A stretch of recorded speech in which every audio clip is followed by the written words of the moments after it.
अल्लाह के नाम से शुरू करता हूँ जो बड़ा मेहरबान और निहायत रहम फरमाने वाला है। और तुम में एक ऐसी जमात होनी चाहिए जो लोगों को नेकी की तरफ बुलाए और अच्छे काम करने का हुक्म दे और बुरे कामों से मना करे। यही वो लोग हैं जो नजात पाने वाले हैं। और उन लोगों की तरह न होना जो मुतफर्रिक हो गए और वाज़े अहकाम आने के बाद एक दूसरे से इख्तिलाफ करने लगे। ये वो लोग हैं जिनको क़यामत के दिन बड़ा अज़ाब होगा। सदक़ल्लाहुल अज़ीम। अस्सलाम वालेकुम नाज़रीन, मरहबा। सहरी नशरियात में मैं हूँ आपके साथ अना साद, और इस तरह से हम दाखिल हो चुके हैं 7वीं सहरी में।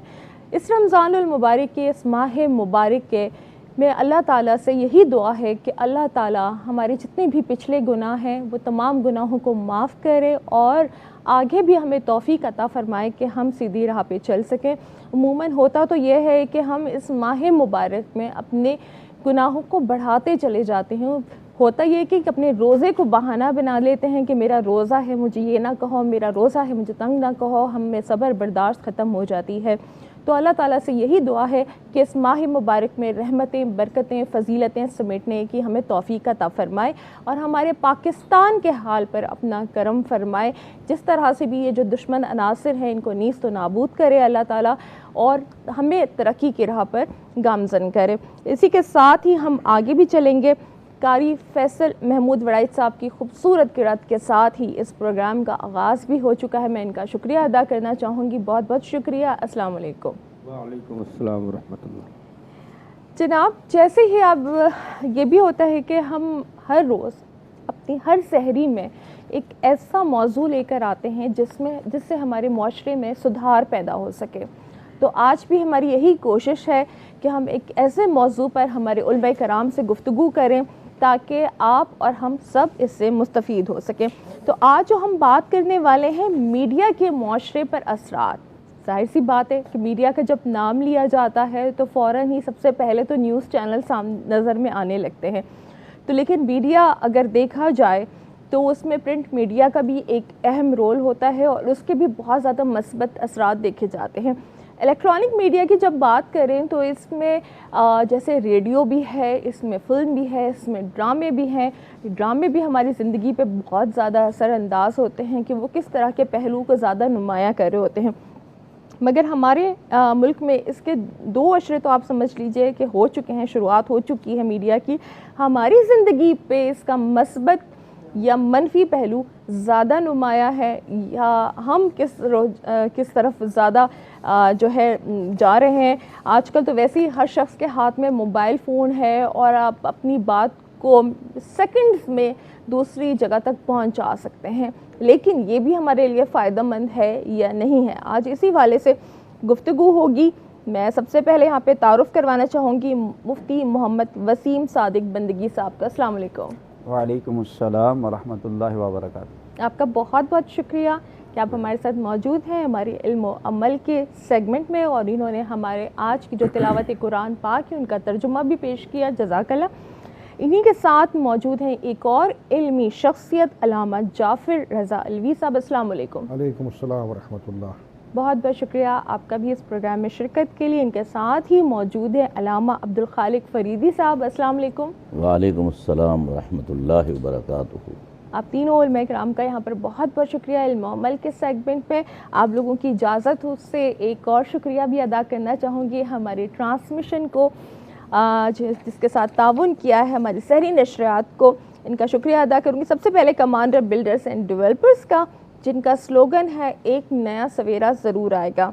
फलकनास बिल्डर्स का, रैकेट एंड कोलमैन पाकिस्तान का, कारवान अमीर हमज़ा का शुक्रिया, मलका मसाले का शुक्रिया, QN फ्लेवर्स का शुक्रिया, टैंक और सर्फ एक्सल ने भी हमारे साथ ताउन किया है।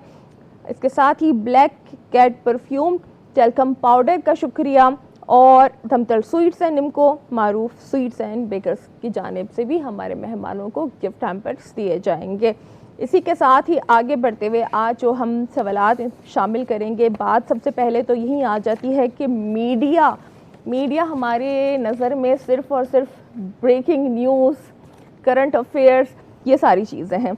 तो क्या प्राइवेट मीडिया की लाइव नशरियात और ब्रेकिंग न्यूज़ से हमारा मुआशरा तब्दीली की तरफ गामज़न है? मुफ्ती साहब, सबसे पहला सवाल आपकी तरफ। अऊज़ु बिल्लाहि मिनश शैतानिर रजीम, बिस्मिल्लाहिर रहमानिर रहीम। या अय्युहल्लज़ीना आमनू इज़ा जाअकुम फासिकुम बिनबइन फतबय्यनू अन तुसीबू कौमम बिजहाला फतुस्बिहू अला मा फ़अलतुम नादिमीन। सदक़ल्लाहुल अज़ीम। देखिए, मीडिया की हकीकत से इनकार नहीं किया जा सकता है। इस वक्त मीडिया जो है वो समझ लें कि हमारी ज़रूरत भी बन चुका है, और मीडिया इस वक्त समझ लें हमारे पूरे माशरे को कंट्रोल भी कर रहा है जी। कोई भी चीज़ जब आती है उसके कुछ पहलू मुस्बत होते हैं और कुछ मनफी होते हैं। कुछ चीज़ें ऐसी भी होती हैं जो सिर्फ़ और सिर्फ नुकसानदेह ही होती हैं, और कुछ ऐसी होती हैं जिसके अंदर फ़ायदे भी होते हैं जी। अब बात ये होती है कि जब भी कोई चीज़ आपके पास आएगी तो उसका इस्तेमाल आप बज़ाते ख़ुद कैसे करते हैं जी। चाहे वो एक फ़र्द कर रहा हो या एक इदारा कर रहा हो या फिर बाकायदा पूरी एक रियासत कर रही हो जी। यानी ये ज़िम्मेदारी उस फ़र्द पर या उस इदारे पर या उस रियासत पर आती है कि वो किस अंदाज से किसी चीज़ को चलाते हैं। सही। अभी फ़िल वक्त अगर हम देखते हैं तो पाकिस्तान के अंदर इस वक्त अगर हम बात करें तकरीबन 87% यानी 87% लोग ऐसे हैं जिनके पास मीडिया की सहूलत मौजूद है, यानी आगाही, उनके पास इंटरनेट या दीगर ज़राए अबलाग मौजूद हैं जिससे वो मीडिया तक उनकी रसाई और वो देखते हैं। सिर्फ 13% लोग हैं जिनके पास ये सहूलत नहीं है। तो इसका मतलब ये हुआ कि हमारी अक्सरियत जो है वो मीडिया से टच है। अच्छा, अब मीडिया पर ब्रेकिंग न्यूज़ चल रही है या कुछ भी जो भी चल रहा है उसके बराह रास्त असरात लोगों पर जाते हैं। पहली जिम्मेदारी खुद मीडिया पर है कि मीडिया अपने इस प्लेटफॉर्म को कैसे इस्तेमाल कर रहा है। जी। क्योंकि अगर मीडिया का काम फ़कत जो है उससे पैसे कमाना, कंपटीशन का माहौल बनाना, जी जी, अपने आप को ऊपर लेकर आना, रेटिंग करना, कता नज़र इसके कि उस पर चलाए जाने वाली ख़बर या प्रोग्राम जी, आया उसके माशरे पर मुस्बत या मनफी किस तरीके से वो जो असरअंदाज होगा, उससे कता नज़र अगर काम करेंगे तो इसका मतलब ये होगा कि आप महज अपने चैनल के मफाद के लिए काम करते हैं, आप मुआशरे के सुधार के लिए मुआशरे नहीं। को सुधारने के लिए या उस कौम की कोई तरबियत करने के लिए या आप फ़ायदा कोई काम पहुंचाने नहीं के लिए कर काम नहीं कर रहे। तो हम एक इदारे को या उस मीडिया को या उस फ़र्द को ये ख़ुद अपनी ज़िम्मेदारी समझनी होगी कि भाई मुझे किस अंदाज से काम करना है। जी बिल्कुल। अच्छा, मीडिया ये समझता है शायद कि हम बिल्कुल आज़ाद हैं, बल्कि मीडिया ये समझता है कि भाई हमारे पास तो खबर आई है, हमने उसको चलाना है, हमें वो खबर आगे बिल्कुल। ब्रेक करनी है, बगैर सोचे समझे कि जी। वो किस तरह से मुआशरे पर असर डाल सकती है। असर डाल सकती है। और फिर ये भी कि उसके अंदर आया वो पूरी तहकीक कि वो सच्चाई पर मबनी है भी या नहीं, या महज क़यास आराई पर मबनी है। मैंने कुरान पाक की एक आयत पढ़ी है, दीन इस्लाम ने बड़ी हर हवाले से हमारी रहनुमाई की है। नबी अलैहिस्सलाम के ज़माने में एक वाक़या हो गया, अब ये ख़बर का ये इसको आप जो है वो न्यूज़ समझ सकते हैं। जी। नबी अलैहिस्सलाम ने एक सहाबी थे, एक साहब थे, उनको भेजा कबीला बनु मुस्तलक के अंदर ज़कात जमा करने के लिए। मुफ्ती साहब, मैं ये चाह रही हूँ कि ये हम मुस्तकिल ये जो वाक़ये का जिक्र हो तो बीच में इंटरप्ट ना हो, क्योंकि ब्रेक का भी वक्त आ चुका है। तो ब्रेक से जब हम दोबारा आएंगे तो इंशाल्लाह इस वाक़ये का ज़रूर जिक्र करेंगे और आप हमारे साथ रहेंगे। मीडिया के मुआशरे पर असरात के हवाले से गुफ्तगू होगी, लेकिन ब्रेक के बाद।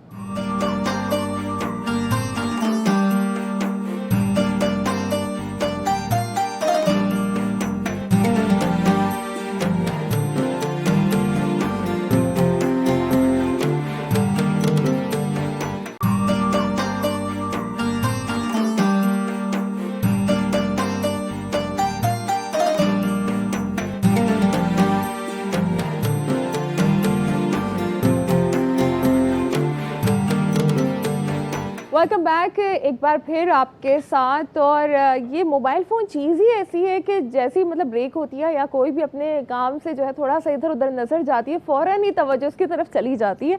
अब आजकल एक ये दौर भी हो गया है कि टिकटॉकर्स जो अब सब जानते हैं कि उनका दौर है और चंद ही मिनट्स के अंदर उनकी वीडियो वायरल हो जाती है और पता ही नहीं चलता कि कहाँ से ये उठ कर आए थे और कहाँ के ये हीरो बन जाते हैं। अच्छा, उसका एक प्रेशर भी बनता है, फिर उसका जो मुआशरे के लिए ये मुफीद होते हैं या नुकसान, ज़ाहिर सी बात है इसका जवाब तो हम सबको वैसे खुद ही मालूम है। लेकिन मैं प्रोफेसर साहब की तरफ ये सवाल लेकर आऊँगी कि आपको कल किसी को पता भी नहीं था, उनके अपने ख़ानदान को भी नहीं पता होगा कि शायद ये हमारे रिश्तेदार हैं दूर से तो वो पूरी दुनिया को पता चल जाता है कि जनाब ये भी दुनिया में मौजूद हैं। क्या कहेंगे प्रोफेसर साहब इनके बारे से? शुक्रिया तमाम मेहमान गिरामी को अभी मैं शुक्रिया अदा करता हूँ कि इतनी मुफस्सल गुफ्तगू हो गई है मीडिया पे जी। मैं ये समझता हूँ कि ये मीडिया की कामयाबी है कि उलमाए दीन जो मीडिया को का इस्तेमाल हराम समझते थे, लाउड स्पीकर को हराम कहते थे, तस्वीरों को हराम कहते थे, सबसे ज़्यादा अल्हम्दुलिल्लाह यही लोग मीडिया को इस्तेमाल ही नहीं कर रहे, ये बता भी रहे हैं। ये बड़ी खुशाइन बात है, यानी कि ये तब्दीली की बात है, ये बहुत बड़ी चीज़ है, ये सीखा गया है, कैसे सीखा जाता है? ये सीखा जाता है और ये उलमाए कराम के पास इतना फ़हम और इदराक और तदब्बुर होता है कि वक्त के साथ साथ अपने आप को लेकर चलते हैं। तो ये तो बड़ी मस्बत बात है, ठीक है, जो तीनों साहब ने फरमाया। अच्छा, अब मैं आपको बताऊं कि ये टिकटॉक से पहले हम ज़रा सी मीडिया 2 मिनट की बात मैं करना चाहूँगा कि देखिए मीडिया का जो काम है बुनियादी, वो 3 काम होते हैं: to educate, to inform, to entertain. जी। ये एक बुनियादी इसका समझे एसेंस है, जिस तरह किसी भी और चीज़ का होता है। तो यहाँ पे भी यही है कि एजुकेट किया जाना चाहिए, इन्फॉर्म किया जाना चाहिए इसके ज़रिए से, और इंटरटेन किया जाए। अच्छा, ये मीडिया के जो लोग हैं वो किसी और गैर सैयारे से नहीं आए हैं, ये हम वो इसी दुनिया के लोग हैं। बिल्कुल ऐसा अच्छा, जैसा माशरा है और मेरे और आपके घरानों ही से उठ के मीडिया में लोग आए हैं, जिस तरीके से अदालतों में लोग आए हैं, जिस तरीके से फ़ौज में लोग आए हैं, जिस तरीके से सियासत में लोग आए हैं, जिस तरह से तालीम में लोग आए हैं, उलमाए दीन जिस किस्म के आ गए हैं, तो ये सारे ही है, यानी कि जैसा माशरा है वैसे लोग हैं, ठीक है ना। अब क्योंकि मीडिया बहुत ज़्यादा असरअंदाज होता है लोगों के ऊपर जी, आप अंदाज़ा लगाइए कि इसकी असरअंदाजी का मैं एक वाक़या आपको बयान करना चाहूँगा, फिर मैं आपके टिकटॉक पर आ जाऊँगा कि इंदिरा गांधी से सवाल किया गया 71 के बाद, फॉल ऑफ ढाका के बाद जी, कि आप अब बताइए कि क्या सूरत हाल है। उन्होंने कहा कि जनाब मैंने 2 कौमी नज़रिया जो है बहर बंगाल में डिबो दिया, और यहाँ तक नहीं कहा, उसके बाद वो कहती हैं जिस ज़माने में ना मोबाइल फ़ोन था, ना इलेक्ट्रॉनिक मीडिया इस कदर स्ट्रॉन्ग हुआ था, सिर्फ प्रिंट मीडिया होता, तो उन्होंने कहा कि अब हम पाकिस्तान के हर बेडरूम में दाखिल हो चुके हैं, हमने उनको कंकर कर लिया है। ये वो दौर था जब फिल्में आई थी, इंडिया की आना शुरू हुई थी और लोग देखा करते थे, तो उस कल्चर से मुतारिफ करा दिया था और उन्होंने हमें घेर लिया था। सही।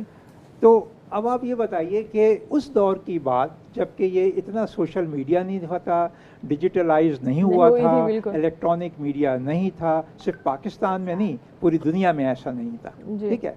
तो ये तो इसकी पावर है जी। इसके मीडियम्स हैं, इसका फिल्म भी एक मीडियम है, थिएटर भी इसका मीडियम है, किताब भी इसका मीडियम है, अखबार भी इसका मीडियम है, टीवी भी इसका मीडियम है, वीडियोस भी इसका मीडियम है, और अब डिजिटलाइज।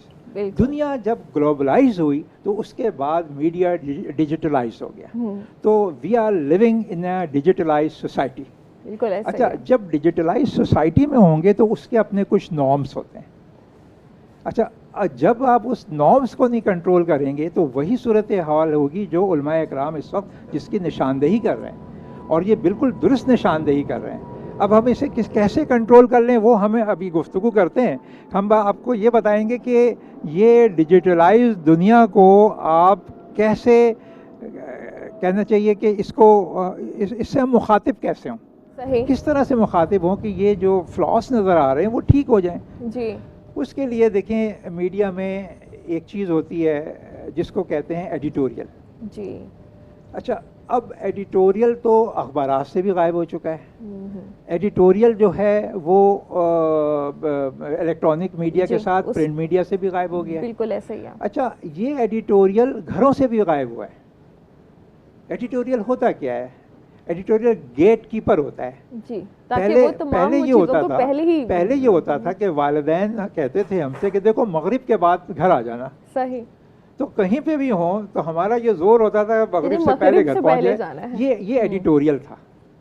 मैंने अर्ज किया ना कि दुनिया में सारी चीज़ें इसी सोसाइटी से निकल कर आती हैं। हम जब घर अपना ठीक नहीं करते तो सोसाइटी ख़राब होती है, और सोसाइटी को ठीक करने के लिए सिर्फ एक ही चीज़ होती है, वो है तहजीब जी। और तहजीब सबसे ज़्यादा जो है वो मज़हब सिखाता है। बिल्कुल, बिल्कुल। तो हमें तो ऐसा लगता है कि शायद मज़हब जो है तहजीब अब नहीं सिखा रहा, शायद वो जिम्मेदारियां पूरी नहीं हो रही।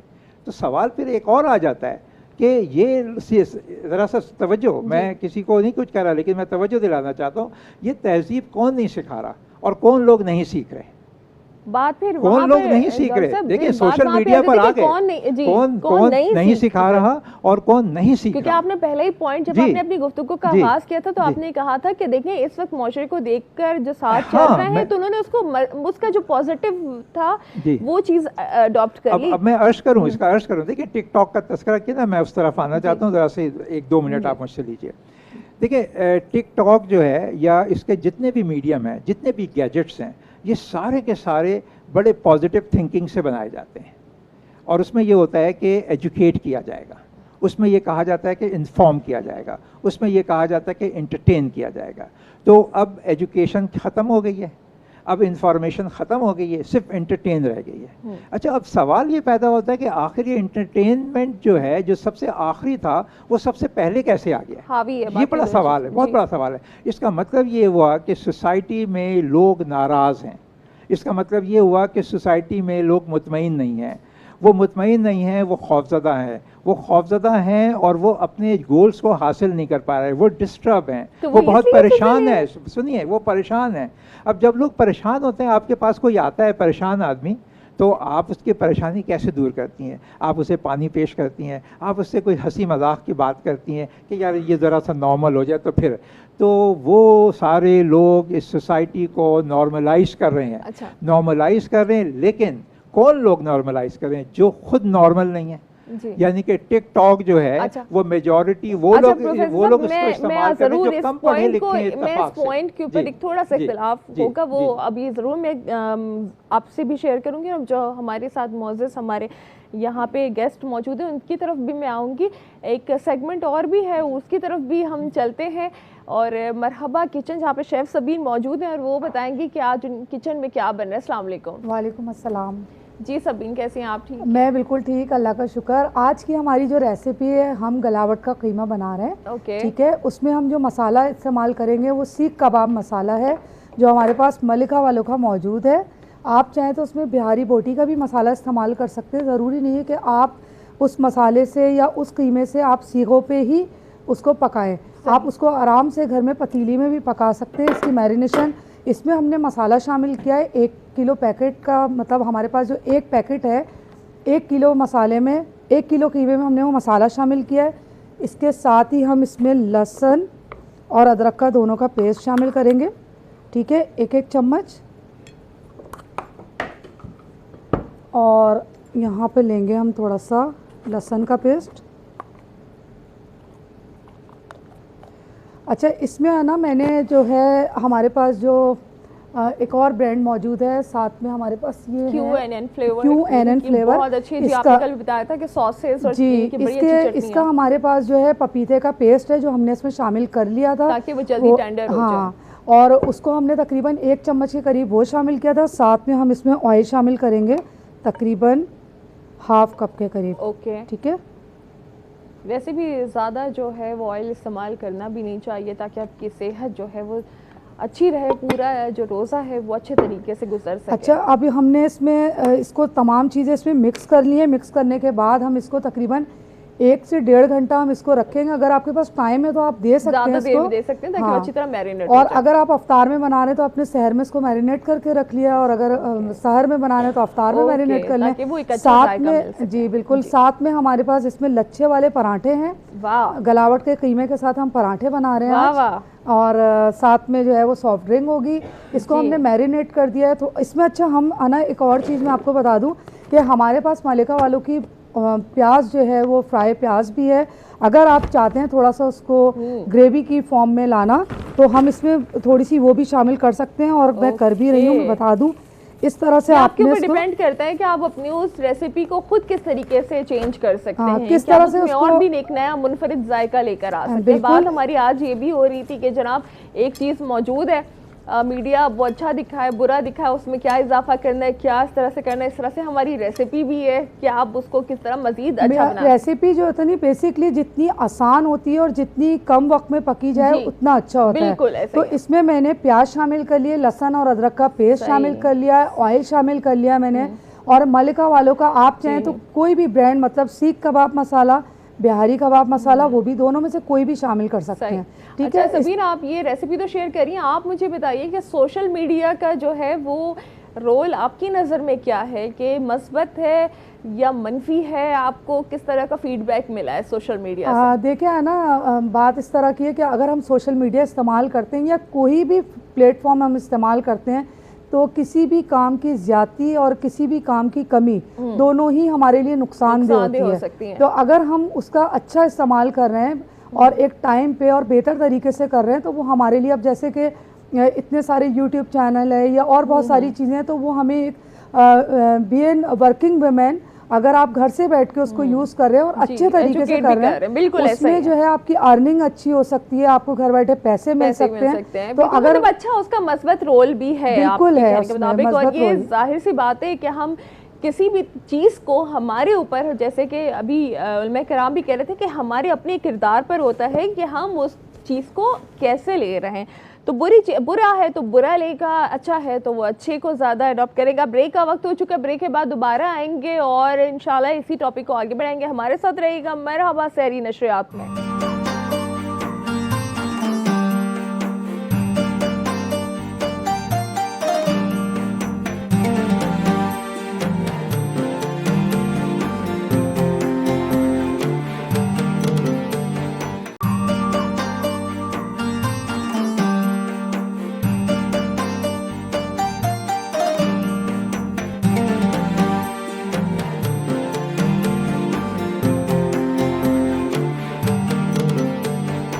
मरहबा सहरी नशरियात में आपके साथ। और जनाब वक्त हुआ जाता है कि ये सेगमेंट कौन बनेगा सच की आवाज़ में हम आज की सच की आवाज़ आगे जाने वाली कौन सी है वो बताएंगे आपको। तो जजेस का जो फैसला है वो यहाँ पर आ चुका है। तो 5 नातख़्वां जिनमें से 2 आवाज़ें आगे जा रही हैं और उन 2 खुश नसीबों का मैं यहाँ पे नाम लेना चाहूँगी, मोहम्मद हुसनैन और समीर। आप दोनों को बहुत बहुत मुबारक हो।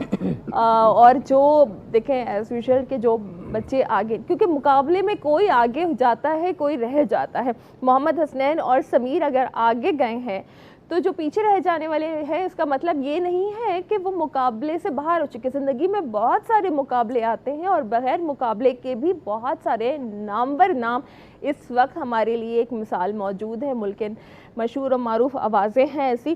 तो आप लोगों ने दिल बिल्कुल छोटा नहीं करना। और इसी के साथ ही मैं अपने तमाम जजेस का बहुत शुक्रिया अदा करना चाहूँगी कि आप लोग हमारे साथ रहे। इसके साथ साथ हमारे तमाम स्पॉन्सर्स का भी बहुत शुक्रिया, इस बात के साथ कि अपना बहुत ज़्यादा ख्याल रखेंगे और उसके साथ साथ दूसरों का ख्याल रखें। ये माह मुबारक हमें जिस बात का दर्स देता है हमें वो हमेशा ज़हन नशीन कर लेनी चाहिए। हम इस महीने में सबसे ज़्यादा चिड़चिड़े हो जाते हैं और सिर्फ एक रोज़े को बहाना बनाकर बात करते हैं कि हमारा रोज़ा है तो दूर रहो और बात ना करो। यही तो वक्त है कि आपने अपने आप को सुधारना है। और इसी बात के साथ इजाज़त लेने का वक्त आ गया। अपनी मेज़बान अना साद को इजाज़त दीजिए। मैं ताबिश भाई की तरफ आऊँगी कि इनके कलाम की तरफ से हम इस प्रोग्राम से जाएंगे और इंशाअल्लाह कल 8 रमज़ानुल मुबारक की सहरी में आपसे दोबारा मुलाकात होगी। जब तक के लिए अल्लाह हाफिज़। जी ताबिश भाई। खुदा का जिक्र करे, जिक्र मुस्तफ़ा ना करे, खुदा का जिक्र करे, जिक्र मुस्तफ़ा ना करे।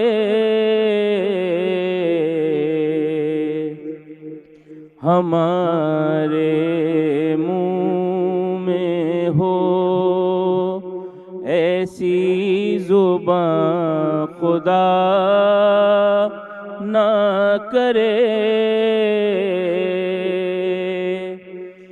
दरे रसूल पे ऐसा कभी नहीं देखा,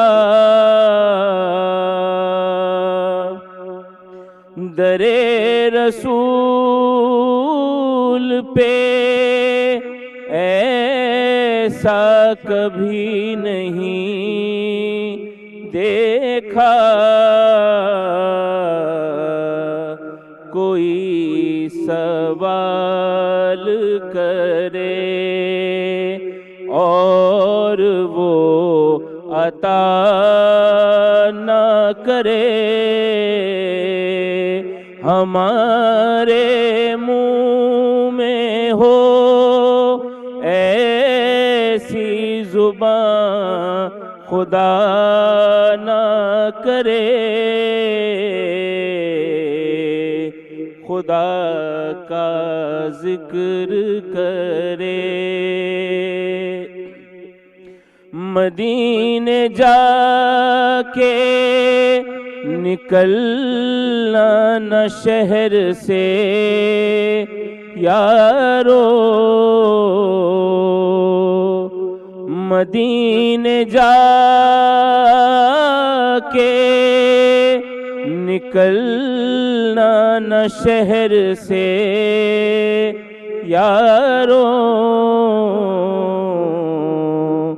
खुदा ना ख्वास्ता ये जिंदगी वफा ना करे, हमारे मुंह में हो ऐसी जुबान खुदा ना करे, खुदा का जिक्र करे। कहा खुदा ने शिफात की बात महशर में, कहा खुदा ने शिफात की बात महशर में, मेरा हबीब करे को।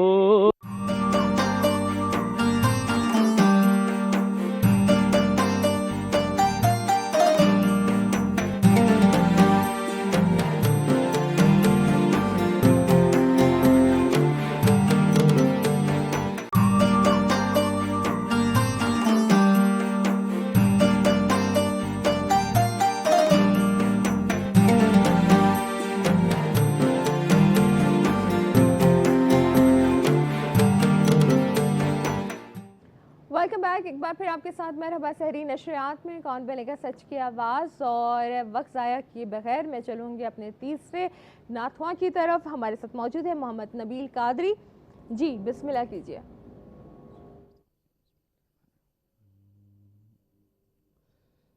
दरे नबी पर पड़ा रहूँगा,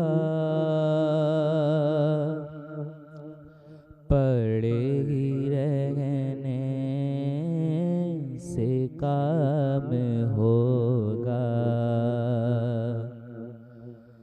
कभी तो किस्मत खुलेगी मेरी, कभी तो मेरा सलाम होगा। किए ही जाऊंगा से मतलब मिलेगा जब तक न दिल का मतलब। किए ही जाऊंगा से मतलब मिलेगा जब तक न दिल का मतलब। नशा में सुबह नशा में मतलब की सुबह होगी, ना ये फसाना तमाम होगा। दरे नबी पर पड़ा रहूँगा, पड़े ही रहने से काम होगा। जज़ाकल्लाह, माशाअल्लाह माशाअल्लाह। 3 को तो आप सुन चुके हैं। एक जो है नाथवा रहते हैं, राय इस हवाले से नहीं लूँगी कि कौन अच्छा पढ़ रहा है कौन अच्छा नहीं पढ़ रहा। तो क्या कहेंगे, आपके मुकाबला अभी तक अच्छा जा रहा है? जी जी माशाल्लाह, अच्छा बहुत अच्छा। मायूसी तो नहीं हो रही कहीं नहीं, पे? बिल्कुल नहीं मायूसी, बहुत अच्छा माशाल्लाह। चलिए तो फिर सुन लेते हैं। चौथे नाथवा हमारे हैं हाफिज अली रजा, बिस्मिल्लाह कीजिए।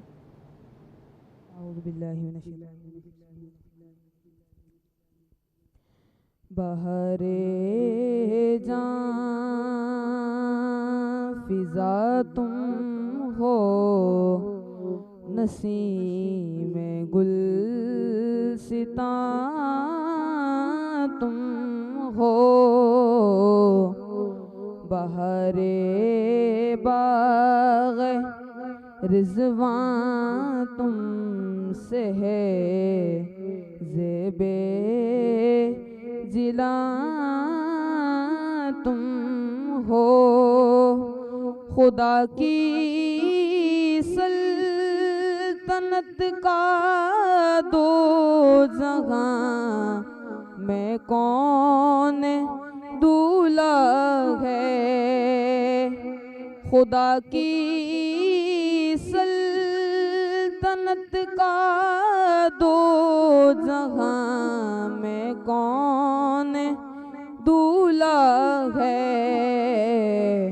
तुम ही तुम हो, तुम ही तुम हो, यहाँ तुम हो, वहाँ तुम हो। तुम ही तुम हो, तुम ही तुम हो, यहाँ तुम हो, वहाँ तुम हो। जज़ाकल्लाह, माशाल्लाह। तो मुकाबला तो यहाँ पे मुकम्मल हो चुका है। सबसे पहले मैं मुइन साहब आपसे जानना चाहूँगी कि जो सबसे पहले हमारे नात ख्वां थे मोहम्मद हसनैन,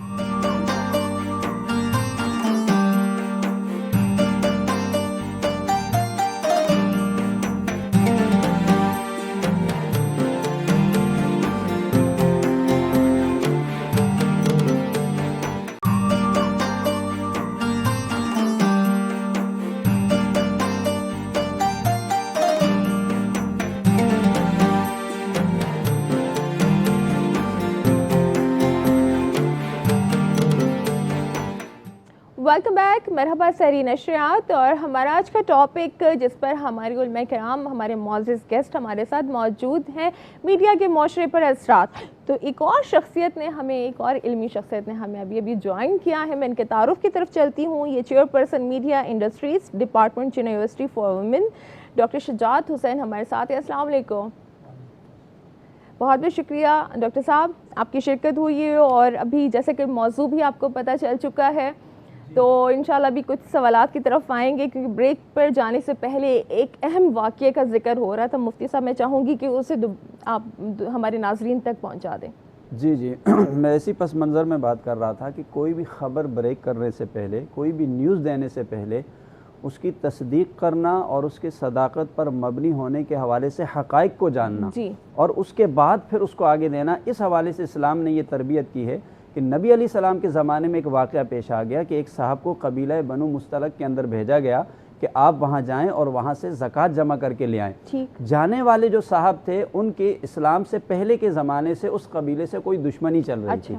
अच्छा, वो कबीला मुसलमान हो चुका था। वो साहब जब वहाँ पर गए तो उन्होंने इस्लाम की वजह से बड़े अच्छे अंदाज में उनके इस्तकबाल के लिए तैयारी की, लेकिन वो उसको गलतफहमी में समझे कि शायद ये पुरानी दुश्मनी में मुझ पर हमला आवर होने वाले हैं। अच्छा, ये वापस लौट कर आ गए और आकर नबी अलैहि सलाम की बारगाह में इन्होंने ये खबर दी कि भाई वो लोग तो हमला आवर होने वाले हैं और उन्होंने ज़कात देने से मना कर दिया। आप अलैहि सलाम ने इस मामले की तस्दीक के लिए हज़रत खालिद बिन वलीद रज़ी अल्लाह ताला अन्हु को भेजा, साथ में कुछ और असहाब भेजे। अच्छा, यहाँ पर कुरान की एक आयत नाजिल हुई सूरह हुजुरात के अंदर, फरमाया या अय्युहल्लज़ीना आमनू इज़ा जाअकुम फासिकुम बिना बाइन, कहा ए ईमान वालो, जब तुम्हारे पास कोई फासिक शख्स कोई खबर लेकर आए तो फतबय्यनू, पहले उसकी तस्दीक करो। यानी ऐसा ना हो कि जहालत में तुम किसी के ऊपर इल्ज़ाम लगा दो या हमला कर दो या किसी को नुकसान पहुंचा दो। अच्छा, एक बात तो ये कि आप उसकी तस्दीक करें। दूसरा, हमारे यहाँ क्या होता है कि किसी भी वाक़े को या किसी भी खबर को दिखाने के अपने अपने अंदाज होते हैं।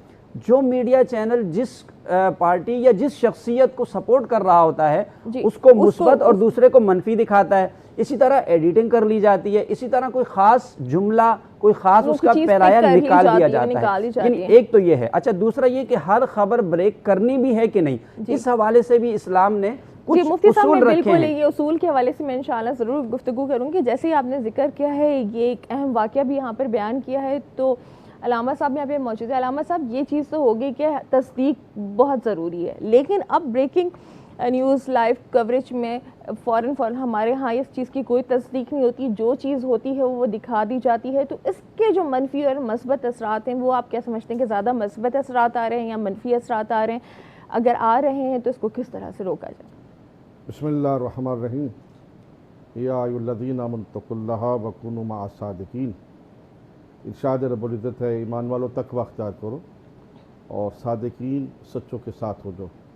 और फिर आज हम सच चैनल पे बैठे हुए हैं, सच्ची सच्ची बातें होंगी। बिल्कुल। और बहुत प्यारा मौजू आपने इंतखाब किया है, अवामुल नास तक ये जो हमारी आवाज़ पहुँच रही है इससे इस्तिफ़ादा हासिल होगा। बुज़ुर्ग उलमा तशरीफ़ फरमा है। अर्ज़ ये है कि ये जो मुख्तलिफ़ चैनल आए हैं मारज़ वजूद में, टीवी चैनल से हट के ऐसी ऐसी खबरें सुना दी जाती हैं कि जिनका हकीकत से कोई ताल्लुक़ ही नहीं होता, जिनका कोई वजूद ही नहीं होता। बिल्कुल बिल्कुल। अच्छा, अगर एक कोई खबर आई तो उसको इतना बढ़ा चढ़ा के पेश किया जाता है जी कि उसका भी सदाकत से कोई ताल्लुक़ नहीं होता। जी। फिर एडिटिंग करके उसको तब्दील करके पेश करना।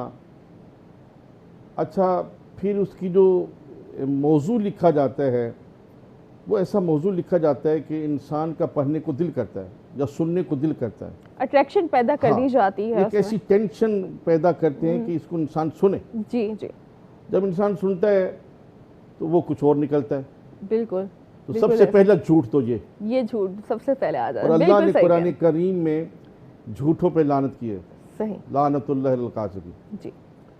खबर का सही होना, दुरुस्त होना और झूठ होना, ये दोनों चीज़ें जो हैं आजकल जो बड़ी तेज़ी के साथ फैलाई जा रही हैं, इससे लोग परेशान हैं, फैमिलियां परेशान हैं। मैं अर्ज़ करूं कि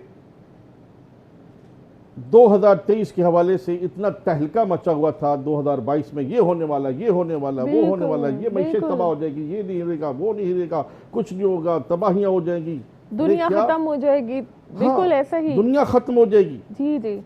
तो क्या हुआ उसका असर कि कई बिजनेसमैन लोगों ने अपना रुपया पैसा महफूज कर लिया, वो बिजनेस पे खर्च नहीं कर रहे। उसका नुकसान ये होगा कि महंगाई हो गई। जी जी। मजदूर तबका जो है, गरीब लोग जो है वो पिसके रह गए। बिल्कुल बिल्कुल ऐसा ही है। कई लोग ऐसे हैं कि जिन्होंने कोई कारखाना बनाना था तो वो कारखाना नहीं बना रहे। मौला अली अलैहिस्सलाम का फरमान है कि झूठ और सच में 4 उंगलियों का फ़र्क है। जी।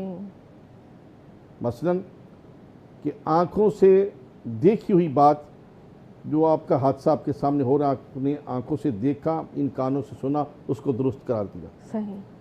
और जो सिर्फ सुना उसमें अश्काल है। तो हो ये रहा है कि मुख्तलिफ चैनल जो हैं, ये जो यूट्यूब पे आए हुए हैं मीडिया वाले, वो ख़ुद भी तस्दीक नहीं करते, एक दूसरे से खबर लेके उसको अपने अंदाज से बना के पेश कर रहे हैं। बिल्कुल।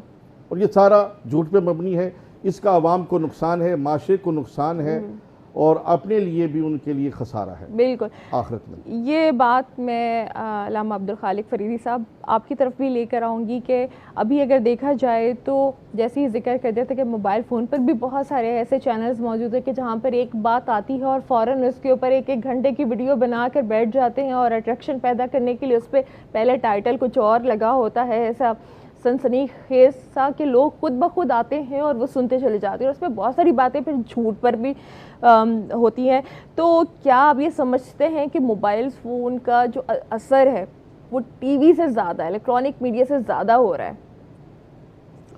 आऊज़ु बिल्लाहि मिनश शैतानिर रजीम, बिस्मिल्लाहिर रहीम। या अय्युहल्लज़ीना आमनुत्तक़ुल्लाह वक़ूलू क़ौलन सदीदा युस्लिह लकुम आमालकुम व यग़फ़िर लकुम ज़ुनूबकुम। सदक़ल्लाहुल अज़ीम। मैं ये समझता हूँ कि जो मीडिया है, सबसे पहले ये समझना चाहिए कि कौन कौन सी चीज़ें मीडिया में शामिल हैं। जी। चूँकि हमने इसको महदूद कर दिया, इलेक्ट्रॉनिक मीडिया, चैनल और रेडियो, फिर सोशल मीडिया।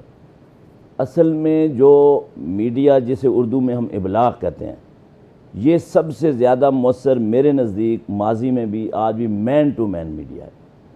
और रसूल अकरम सल्लल्लाहु अलैहि वसल्लम को अल्लाह रब्बुल आलमीन ने फरमाया था, या अय्युहर रसूल बल्लिग मा उनज़िला इलैका मिर रब्बिक व इल्लम तफ़अल फमा बल्लग़त रिसालतहु, कि ए मेरे प्यारे पैगम्बर, जो आप पर वही नाज़िल की जा रही है आप लोगों तक मेनोआन इसे पहुँचा दीजिए। तो इसमें मिंबर और महराब भी शामिल है जी।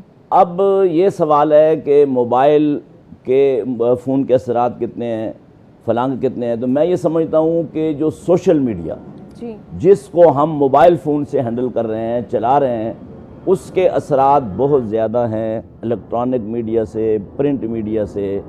अभी एक गुज़श्ता साल 15 नवंबर 2022 की एक तहकीक सामने आई है, एक सर्वे है एक शुमारियाती इदारे का। वो ये कहते हैं कि 57% लोग सोशल मीडिया को इस्तेमाल करते हैं और 16 बरस से लेकर 70 बरस तक के जो लोग हैं वो कम से कम 2 घंटे 24 मिनट ये इस यानी सोशल मीडिया पर गुजारते होते हैं। बिल्कुल। अब इसमें जो बुनियादी बात है, यानी सोशल मीडिया बेलगाम हुआ क्यों है जी। असल सवाल ये है जी। बात यह है कि हमारे यहाँ जो मीडिया हाउसेज हैं, सबसे पहले हम गवर्नमेंट को लेंगे जी। जब पहले पीटीवी होता था जी। या रेडियो पाकिस्तान होता था, बिल्कुल, तो ये गवर्नमेंट पहले फैसला करती थी कि हमने ये करना है, उसके मुताबिक वो खबरें चलाते, पॉलिसी बनाई जाती थी। हाँ, हालांकि ये बहुत गलत है। यानी आप पहले पॉलिसी बना रहे हैं और बाद में आप काम कर रहे हैं, तो उसकी देखा देखी ये जो प्राइवेट चैनल्स हैं और बहुत सारे यानी कि प्राइवेट रेडियोज़ हैं और अब सोशल मीडिया है, तो ये पहले एक पॉलिसी बनाते हैं कि फ़लाँ को हमने डिग्रेड करना है, उसकी हमने तनकीस करनी है, उसकी हमने तौहीन करनी है, उसको हमने गिराना है। यानी उनकी ज़िंदगी का बुनियादी अहम तरीन मकसद ही ये रह गया है। और जिस तरह मुफ्ती बंदगी साहब ने एक वाक़या बताया था, वो जो सहाबी वलीद बिन उक़बा रज़ी अल्लाह ताला अन्हु थे, तो इस तरह का एक और वाक़या भी है कि हज़रत खालिद बिन वलीद रज़ी अल्लाह ताला अन्हु जब जर्नैल थे तो एक जगह यलगार करते हुए पहुँचे तो एक आदमी ने कलमा पढ़ लिया। अच्छा। तो हज़रत खालिद बिन वलीद रज़ी अल्लाह ताला अन्हु चूँकि वो जंगी मामलात थे, उनको वो बेहतर समझते थे, तो उन्होंने उसको कत्ल कर दिया और कहा कि ये तो जान बचाने के लिए इसने कलमा पढ़ा था। सही। तो रसूल अकरम सल्लल्लाहु अलैहि वसल्लम ने खालिद इब्न वलीद यानी इतना अजीम जर्नैल जिसके बारे में आप ही ने फरमाया था सैफुम मिन सुयूफिल्लाह, ये अल्लाह की तलवारों में से एक तलवार है जी। उस खालिद को मुखातिब किया, कहा हल्ला शक़क़्त क़ल्बा, कि आपने इसका दिल अंदर से देखा था कि ये खौफ से कलमा पढ़ रहा है या ये जो है जान बचाने के लिए पढ़ रहा है या दिल से पढ़ रहा है जी। तो सबसे पहले सोशल मीडिया का इस्तेमाल तो बहुत ज़्यादा है और ऐसे ऐसे लोग सोशल मीडिया पर बैठे हुए हैं जिनको उर्दू सही बोलनी नहीं आ रही और लेकिन वो ब्रेकिंग न्यूज़ निकाल रहे हैं। हमारे यहाँ जो बड़े बड़े पॉलिटिशियंस हैं, मैं कभी कभी हैरान होता हूँ कि 6-6 मरतबा तो उनकी वो वफात का ऐलान कर चुके हैं जी। और किस तरह यानी खबर को सनसनी खेज बनाते हैं कि सदर ममलिकत का ऐलान हो गया, सदर ममलिकत का इंतकाल हो गया जी। अब लोग हम तो ये समझ रहे हैं और उधर हम जो सदर साहब को देखते हैं कि वो अफ्तारी कर रहे हैं जी। अब वो बाद में पता चलता है कि फलां कोई छोटा मुल्क था उसमें ऐसा हुआ। अच्छा, बिल्कुल। तो ये जो झूठ है जी, ये फेक न्यूज़ जो है, इसके बारे में एक फैसला करना होगा और गवर्नमेंट जो सिर्फ हाथ पर हाथ धरे अपने मामलात को देख रही है, इक़्तिदार बचाने के लिए कोशिश में है, इनको चाहिए कि ये पहले इसके लिए अल्लामा साहब वो फैसले कैसे किए जाएंगे, किस तरह से इन सारी चीज़ों को कंट्रोल किया जाएगा। तो इसी को आगे बढ़ाते हुए मैं प्रोफेसर साहब की तरफ आऊँगी, लेकिन एक ब्रेक का वक्त भी हो जाता है। ब्रेक से वापस आते हैं, हमको दोबारा ज्वाइन करते हैं। हमारे साथ रहिएगा मरहबा सहरी नशरियात में।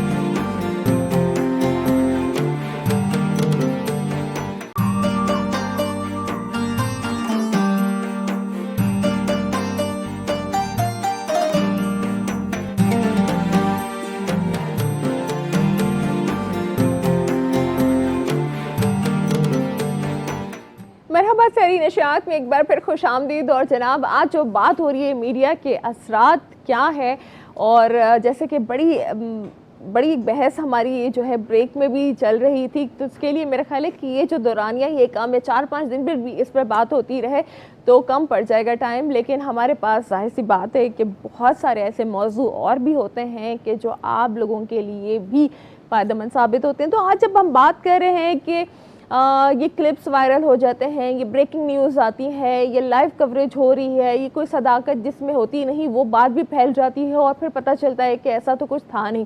प्रोफेसर साहब ने अभी ब्रेक पर जाने से पहले एक बात की थी कि लोग बहुत परेशान हैं, बहुत ज़्यादा इस वक्त जो मौजूदा दौर है उसमें अफरत तफरी है, इंतशार है, तो उसकी वजह से अपसेट है, इसलिए वो ऐसी चीज़ों को ज़रा जल्दी अडॉप्ट कर लेते हैं। तो ये सवाल मैं मुफ्ती साहब की तरफ लेकर आना चाहूँगी कि मुफ्ती साहब, क्या सिर्फ मनफी चीज़ें ही हम अडॉप्ट कर सकते हैं, मनफी चीज़ों की तरफ ही हम माइल हो सकते हैं, हम अच्छी चीज़ों को क्यों नहीं देख रहे? देखिए, इसके लिए बहुत ज़रूरी है कि जिस तरह अभी चाहे वो सोशल मीडिया हो, बल्कि सोशल मीडिया का इस्तेमाल तो बहुत ज़्यादा है, और जिस तरह इसकी यलगार हम माशरे में देख रहे हैं, तो इसके लिए बहुत ज़रूरी है कि अब हम इसको बाकायदा जो है वो अपने सिलेबस के अंदर शामिल कर लें। किस तौर पर कर लें? इसको सिखाने के लिए कि हमने सोशल मीडिया को इस्तेमाल कैसे करना है। ये अब वक्त की ज़रूरत बन चुका है कि हम अपने सिलेबस में इसको डालें, बाकायदा लोगों को एजुकेट किया जाए, उनको सिखाया जाए कि आपने इसको किस अंदाज से इस्तेमाल करना है, इसकी कौन सी चीज़ आपके लिए मुस्बत है, कौन सी मनफी है। फॉर एग्ज़ाम्पल आप देखें, क्योंकि ये तो हमारे फ़ायदे के लिए था, लेकिन अब हमारा अपना इस्तेमाल है ना, किसके हाथ में आ गया। मिसाल के तौर पर एक गन है, अगर ये गन आपने एक गार्ड के हाथ में दी है तो वो उससे हिफाजत कर रहा है, लेकिन अगर यही गन आप उठाकर एक कातिल को दे देते हैं तो वो किसी को कत्ल कर रहा है। ये जो सोशल मीडिया है हमारा, ये हमारे पास जो मोबाइल आ गया है, कोई भी प्लेटफॉर्म मीडिया का है, ये हमारे पास आया है। अब उसको देखना है कि वो इस्तेमाल करने वाला शख्स कैसा है। अगर वो उसका इस्तेमाल उसने सीखा है और उसे पता है वो ख़ुद तहजीब याफ्ता शख्स है और वो एक ज़िम्मेदार शख्स है, तो वो उसका इस्तेमाल मुस्बत ही करेगा और उससे लोगों को एजुकेट करेगा, उससे लोगों को फ़ायदा पहुंचाएगा। लेकिन अगर वो शख्स ख़ुद गैर तरबियत याफ्ता, गैर ज़िम्मेदार शख्स है, तो फिर वो उसका इस्तेमाल मनफी ही करेगा। इसलिए अब ज़रूरी हो गया कि हम इसको सिलेबस के अंदर लेकर आ जाएं। हम बाकायदा अपनी जो नई आने वाली नस्ल है उसको हम सिखाएं कि भाई आपने इस सोशल मीडिया को कैसे इस्तेमाल करना है। इसका बहुत ज़्यादा गैर ज़रूरी इस्तेमाल वो भी हमारे लिए नुकसानदेह है। अच्छा, ये भी नहीं पता कि कौन सी बात आगे फॉरवर्ड करनी चाहिए, कौन सी नहीं करनी चाहिए। अब देखिए, ये हमारी एक शनाख्त होता है। आप किसी भी ऐप पे कोई अकाउंट अपना बनाते हैं तो वो आपकी शनाख्त, आपकी पहचान, आपका तारुफ है। यानी हमारी अंदर की जो नफ्सियात है ना, वो सोशल मीडिया खोलकर सामने ले आता है। तो ये हमें खुद ज़िम्मेदार बनना होगा कि भाई हम अपने अकाउंट से क्या चीज़ शेयर कर रहे हैं, हम अपने अकाउंट से आगे क्या चीज़ फॉरवर्ड करते हैं, हम अपने अकाउंट पे कौन सी चीज़ डालते हैं। तो उसके लिए मेरा मशवरा ये है कि हमें अपने निसाब में इसको बाकायदा शामिल कर लेना चाहिए। इसको सिखाने की अब ज़रूरत है। ये आ तो गया, अच्छा ये आया अचानक है, याद रखिएगा, इसकी कोई तरबियत नहीं हुई है। बग़ैर सिखाए, बग़ैर तरबियत के हर एक के हाथ में ये चीज़ आ गई है। अब वो इसकी मिसाल अगर मैं दूं तो थोड़े लफ्ज़ ऐसे हैं कि बंदर के हाथ में उस तरह आ गया, अब वो जैसे चाहे उसको इस्तेमाल करे। तो यानी ये सिखाने की ज़रूरत है ताकि हम इसका मुस्बत इस्तेमाल कर सकें।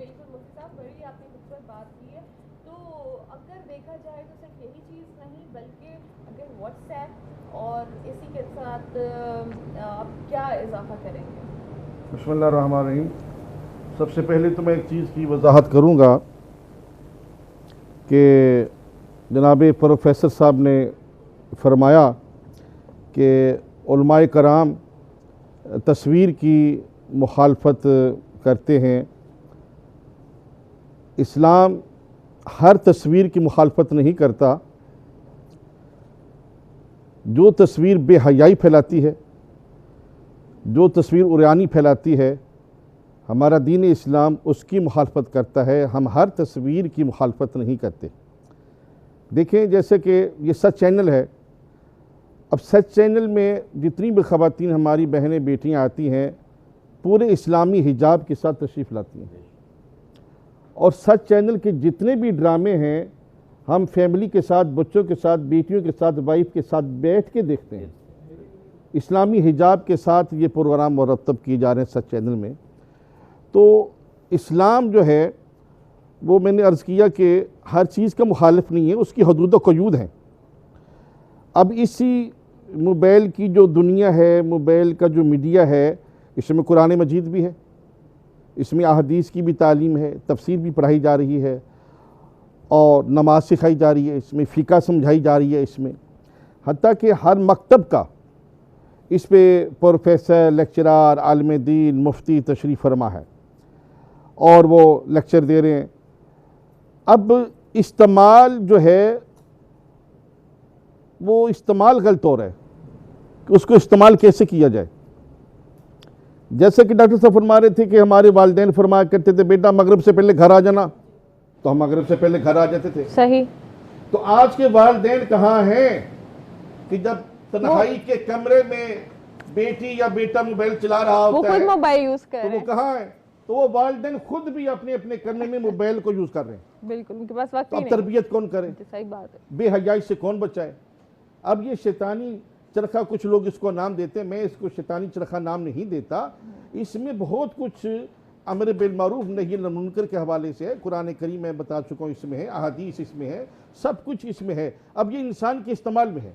जी जी, इसको कैसे इस्तेमाल किया जाए। अब इस चीज़ की तरबियत ज़रूरी है, वो चाहे घर से मिले, चाहे स्कूल से मिले, चाहे कॉलेज से मिले। ये एक इस्लामी मुल्क है, इसमें तरबियत दी जानी चाहिए इसके इस्तेमाल के हवाले से। जी, पहली एक दर्स का, जैसे कहते हैं कि एक माँ होती है, माँ ही तरबियत कर रही होती है, जाहिर सी बात है चेक एंड बैलेंस होना बड़ा ज़रूरी होता है कि आपका बच्चा क्या कर रहा है, वो जो चीज़ें देख रहा है उसे देखनी भी चाहिए या नहीं चाहिए। और इवन अब तो ये होता है कि माएँ जो हैं वो ज़रा कुछ फुर्सत के लम्हात वो जो उनको मिलते हैं कि उसमें वो ज़रा आराम कर लेंगे, उनकी कोई अपनी एक्टिविटी होती है, तो वो बच्चे, छोटे छोटे बच्चे हैं, उनको पोएम्स और कार्टून्स और ये चीज़ें लगा के दी जाती हैं, जबकि वो हमारे माशरे के लिए बेहतरीन नहीं है। उसमें बहुत सारी ऐसी चीज़ें होती हैं जो बच्चा वक्त से पहले देख लेता है और सीख जाता है या बोलना शुरू कर देता है।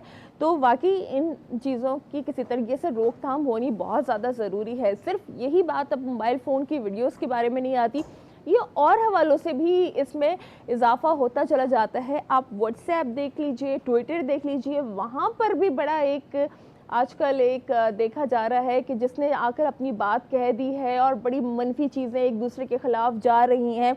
तो इन ज़राए का भी कोई चेक एंड बैलेंस होना चाहिए, या जिसके मुंह में जो दिल चाहे वो दूसरे को बोलता चला जाए? मैं ये समझता हूँ कि यानी कि इसके अलावा बहुत सारी बातें गड़बड़ हो गई हैं। तो मैं बहुत ही एहतराम के साथ जी डॉक्टर साहब की एक बात से जो है वो इल्मी इख्तिलाफ करना चाहूँगा कि उलमा जो हैं वो अब तहज़ीब नहीं सिखा रहे। तो मैं ये समझता हूँ कि अल्लाह के फजल करम से उलमा बग़ैर किसी लालच के इन हालात में, मुश्किल तरीन हालात में अपना काम कर रहे हैं। असल में बहुत सारे मामलात में हम ज़मीनी हक़ाइक़ से नाआशना होते हैं। यानी जितनी आज बंदिशें हैं मस्जिद की तामीर पर, स्पीकर बंद, फ़लाँ फ़लाँ फ़लाँ, तो इसके बावजूद हम कोशिशों में लगे हुए हैं जी। और मैं ये समझता हूँ कि मुख्तलिफ़ मकातब फ़िक्र की एक तंजीम है, उसको भी मैं लीड करता हूँ। इसके बावजूद उलमा के अंदर जो एतमाद है वो पहले से ज़्यादा बढ़ रहा है जी। जैसे किसी ने कहा कि हमें गिला नहीं जो गुरेज़ा हैं चंद पैमाने, निगाहे यार सलामत रहे हज़ार में खाने। क्या बात है। जहाँ तक ये सोशल मीडिया के हवाले से आपने बात की, व्हाट्सअप, तो व्हाट्सअप को सबसे ज़्यादा लोग देख रहे हैं जी। यानी कम अज़ कम दुनिया की जो आबादी है 3 अरब लोग व्हाट्सअप इस्तेमाल करते हैं। फिर उसके बाद यूट्यूब है जिसको 2 करोड़ 70 लाख लोग इस्तेमाल कर रहे हैं। फिर ना यूट्यूब है, उसके बाद जो है वो यानी बाकी चीज़ें दर्जा बदल। अब मसला जो असल बुनियादी बात है कि इस पर जो कदगन आयद करना है या इसके किबले को दुरुस्त करना है या इसके सही इस्तेमाल की तरफ पूरी कौम को लाना है, ये हुक्मरानों की जिम्मेदारी है। और कानून बनाने से कोई मसला हल नहीं होगा जब उस पर आप इम्प्लीमेंटेशन न करें जी। देखें हमारे पास सबसे बड़े कानूनदान और सबसे अजीम कानूनदान रसूल अकरम सल्लल्लाहु अलैहि वसल्लम मॉडल रोल मॉडल है वो हमारे लिए। बेशक। आप सल्लल्लाहु अलैहि वसल्लम की हयात मुबारका में मदीना में एक खातून दोशीज़ा जो यहूदी थी सब्ज़ी बेच रही थी, तो यहूदी उसके हम मज़हब गुंडों ने उसकी छेड़छाड़ की। अब वो अपने किसी लीडर को नहीं बुला रही, अल्फाज हैं तारीख़ के अंदर, हदीस के अंदर, उसने कहा वाह मोहम्मदा, अरबी ज़बान में सल्लल्लाहु अलैहि वसल्लम। तो आपको बोला, आप मस्जिद नबी में तशरीफ़ फरमा थे, आवाज़ पहुँच गई, भागते हुए बाहर तशरीफ़ ले गए। और हदीस पाक में आया कि आपने अपनी जो कंबली थी, जो चादर थी, कुरान ने उसके तकद्दुस की कसम खाई, या अय्युहल मुज़म्मिल या अय्युहल मुद्दस्सिर, उसके सर पे उड़ाई और वहां खड़े होकर ऐलान किया कि आज के बाद इस शहर की हर बेटी मोहम्मद रसूलुल्लाह सल्लल्लाहु अलैहि वसल्लम की बेटी है। कोई भी इस किसी की बेटी की तरफ जो है वो गलत निगाह डालने ये होता है कानून का नाफिज करना। जी, ये जिम्मेदारी किसकी है? हुक्मरानों की।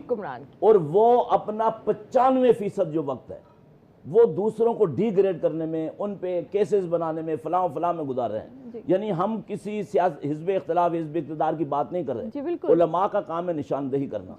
अच्छा, जहां तक एक सोच पैदा कर दी गई है कि जनाब उनके इतने फॉलोवर्स हैं, इतने फॉलोवर्स हैं। मैं इसी शहर की आपको एक मिसाल दे रहा हूँ।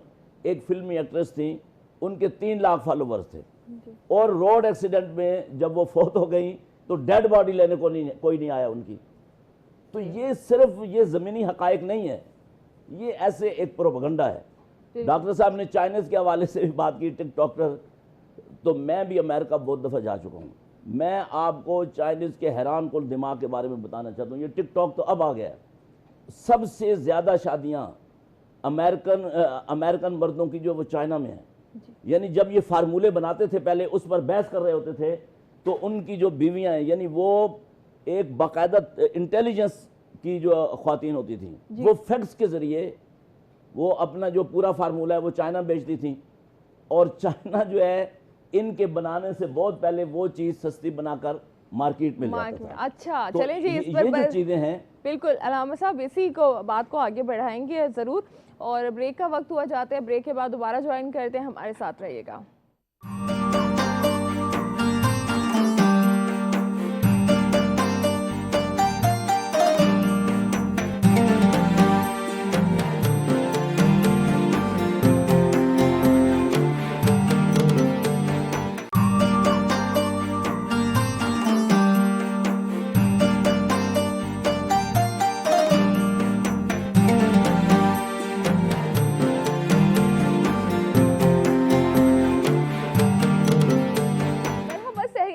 में आना साथ आपके साथ एक दफ़ा फिर आपका खुश आमदीद कहूँगी। और इसी के साथ आगे बढ़ते हुए साथ रमज़ानुल मुबारक और आज 7वां दिन मुकाबले का कौन बनेगा सच की आवाज़। और जैसे कि आप जानते हैं सच की आवाज़ बनना मुश्किल काम है, तो मेहनत करके आना पड़ेगा। और इस मेहनत के पीछे जाहिर सी बात है कि बहुत सारे दिन लगते हैं। तो आपको इस माह मुबारक से पहले जो अब आने वाले हैं उनको बड़ी भरपूर तैयारी के साथ आना चाहिए, क्योंकि जैसे जैसे वक्त गुजर रहा है मुकाबला सख्त होता चला जा रहा है। मैं तारुफ की तरफ चलूँगी। हमारे जो आज जजेस हैं, 4 जजेस का पैनल यहाँ पे कंप्लीट हो चुका है। सबसे पहली जो शख्सियत हमारे साथ यहाँ पर मौजूद है मोइन खान कादरी साहब, इनका मैं तारुफ करवाते हुए इनको सलाम भी पेश करती हूँ। अस्सलाम वालेकुम। वालेकुम अस्सलाम व रहमतुल्लाह। कैसे हैं आप? ठीक हैं अल्हम्दुलिल्लाह, करम मालिक। बहुत बहुत शुक्रिया। एक और ऐसी शख्सियत जिनको आप बहुत अच्छी तरीके से जानते हैं, हमारी इस ट्रांसमिशन का एक हिस्सा भी हैं, बहुत ही खूबसूरत और मुनफरिद अंदाज और आवाज़ के मालिक हैं वसीम अब्बासी साहब। अस्सलाम वालेकुम। वालेकुम अस्सलाम व रहमतुल्लाह। वसीम भाई बहुत शुक्रिया। इनके साथ ही यहाँ पर मौजूद हैं आप कल भी हमारे साथ इस प्रोग्राम में शरीक थे और माशाल्लाह बहुत ही खूबसूरत अंदाज़ कलाम आपका। और यहाँ पे ताबिश मेहदी साहब, अस्सलाम वालेकुम। वालेकुम अस्सलाम।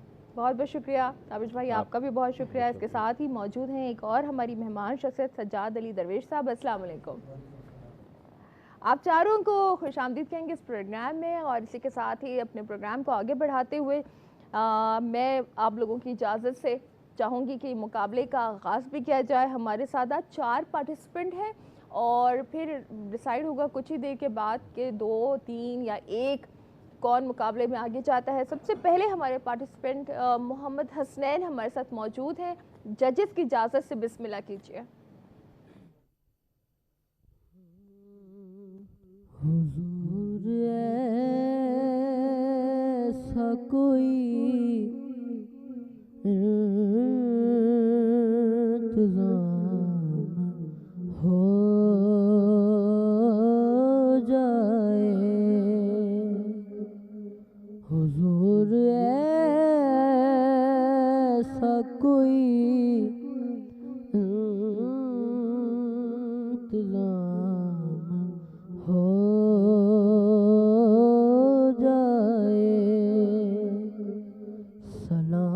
के लिए हाजिर गुलाम हो जाए। मैं सिर्फ देख लूं एक बार सुबह तैबा को, मैं सिर्फ देख लूं एक बार सुबह तैबा को, भला से फिर मेरी दुनिया में शाम हो जाए। हुजूर ऐसा कोई इंतज़ाम हो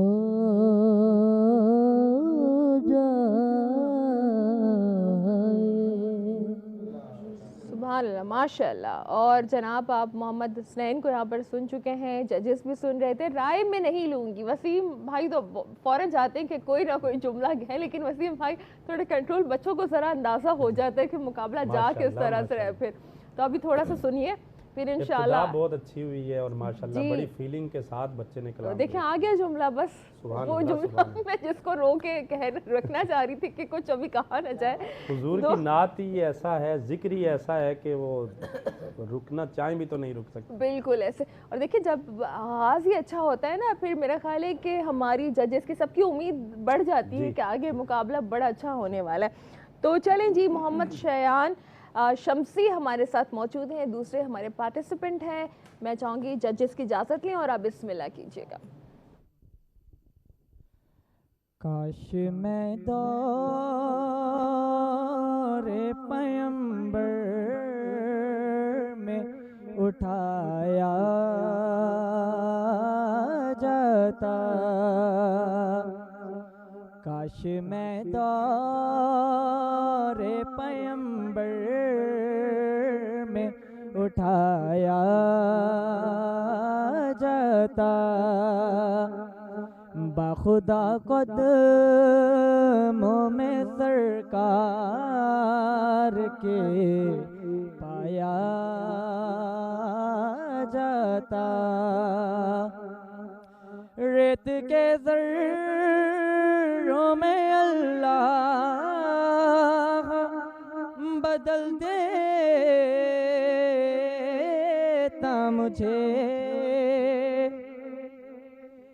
रेत के ज़र्रों में अल्लाह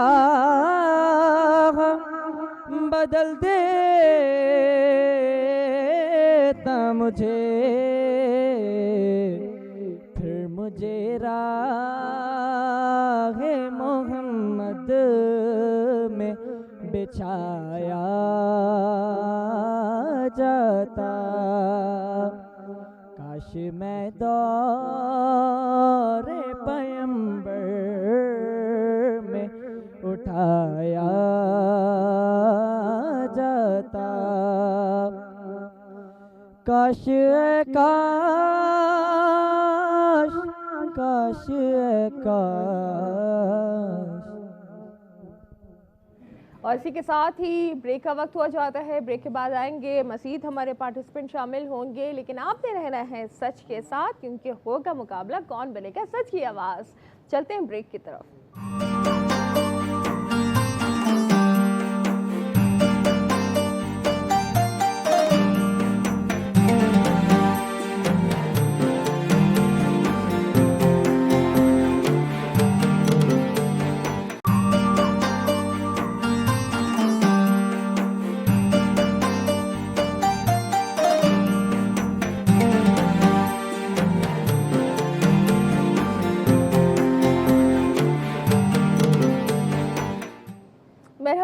नशियात में एक बार फिर खुशामदीद। और इसी के साथ ही आगे बढ़ते हुए कि हमारे मीडिया का हमारे माशरे पर क्या असर है, तो सवाल तो मेरे पास एक और भी है, लेकिन यहाँ पर डॉक्टर साहब मेरा ख्याल है कि बाकी तमाम जो गुफ्तगू है उसमें कुछ इजाफा करना चाह रहे हैं, तो क्या फरमाएंगे डॉक्टर साहब आप?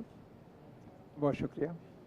देखिए, बात तो बहुत उम्दा चल रही है जी। और इदराक भी सबको है कि ये जो मीडियम हमारे पास नया मीडियम आया है सोशल इसका, यानी कि मोबाइल के ज़रिए से इंफॉर्मेशन या इंटरटेनमेंट या एजुकेशन, ये तीनों चीज़ें नहीं हो पा रही इसके ज़रिए से।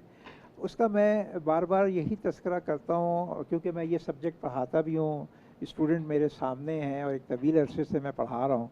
तो मेरा तो एक ही नुक्ता है कि ये जो फिल्ट्रेशन लगा दें आप इसमें कोई आप गैजेट इसमें ऐसा डाल दें कि जनाब वो ये चीज़ इसमें आप इस्तेमाल नहीं कर सकते इस एज के ऊपर, और ये चीज़ इस्तेमाल कर सकते हैं, ये सब बेकार हैं सर। उनको ना सब टेक्निक आती है उसको ऑपरेट करने की।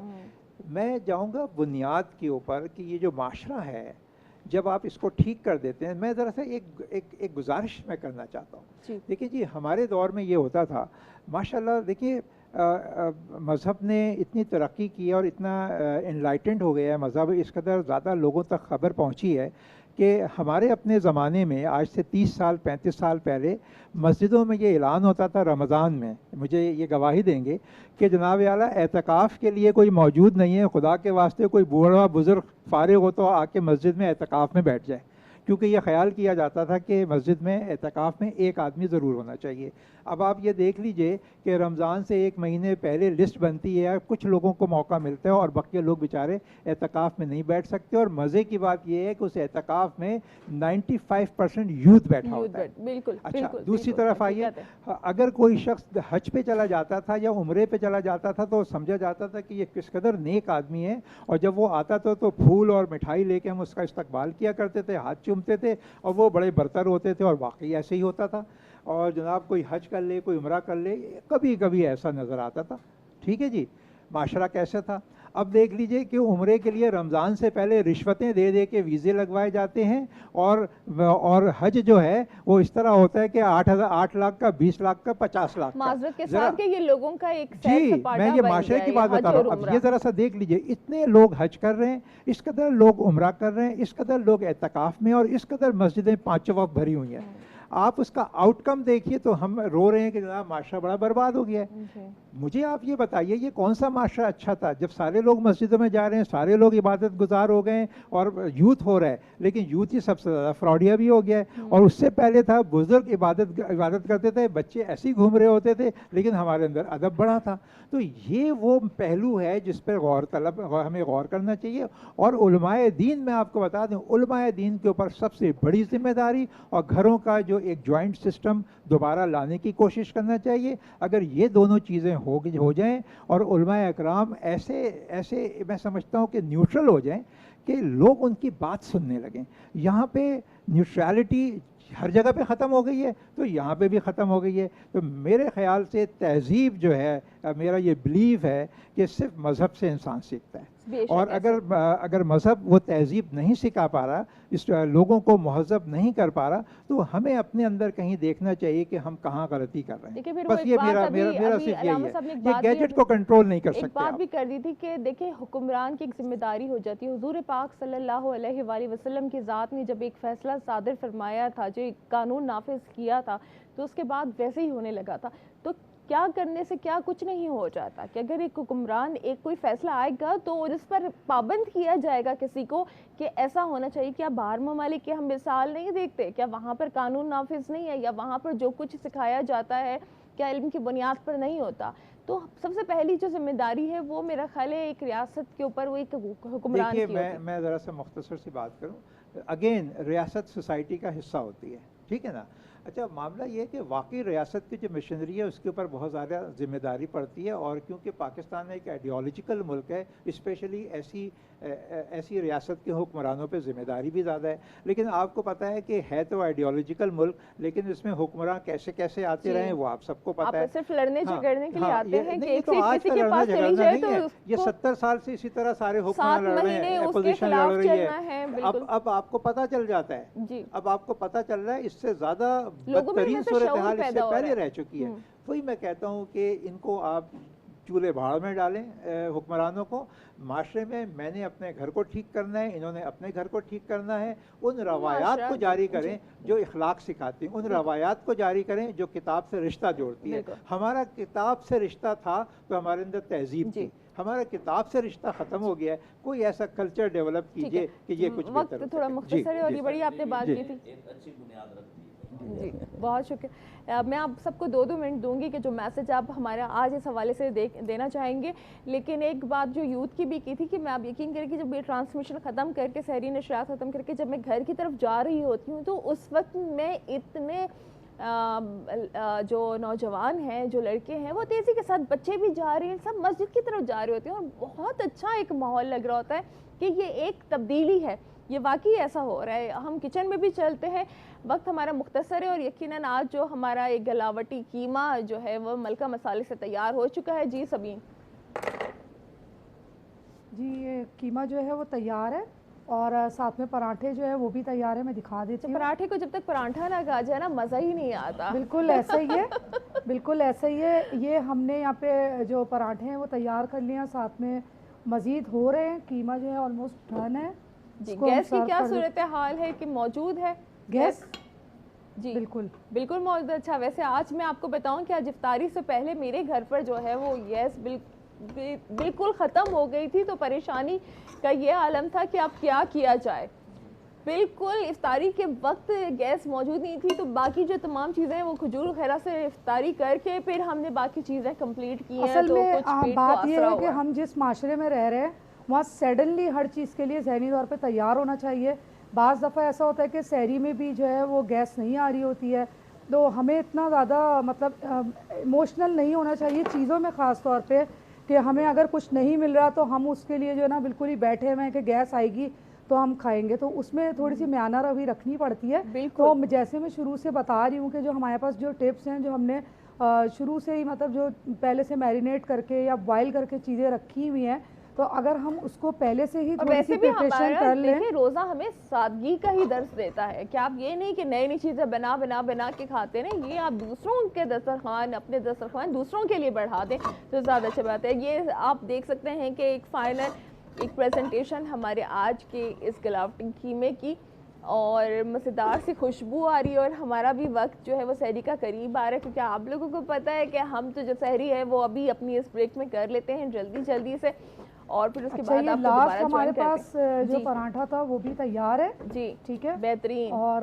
जबरदस्त। बहुत ज़रा सा हमने इसमें, आप चाहें तो बनास्पति से भी बना सकते हैं या ऑयल भी इस्तेमाल कर सकते हैं। रोटी खाएं, लेकिन क्योंकि सहर की जो एक रिक्वायर्ड होती है कि भाई हमें सहर में पराठे खाने हैं। वैसे एक बात है कि मैंने ये भी मतलब सुना है अपने बड़ों से कि रोटी जो है ना वो रखी हुई अगर थोड़ी सी बासी हो जाए तो वो आपके पेट के लिए ज़्यादा अच्छा, आपके जिस्म के लिए ज़्यादा अच्छा। ऐसे बिल्कुल सही है। मैं आप लोगों से को भी दूर करती है और दिमाग को तेज करती है। अच्छा, देखिए इसमें आखिर में हमने जो है ठंडी है उसकी, जी तासी ठंडी है। आखिर में हमने इसमें लेमन जूस शामिल करना है।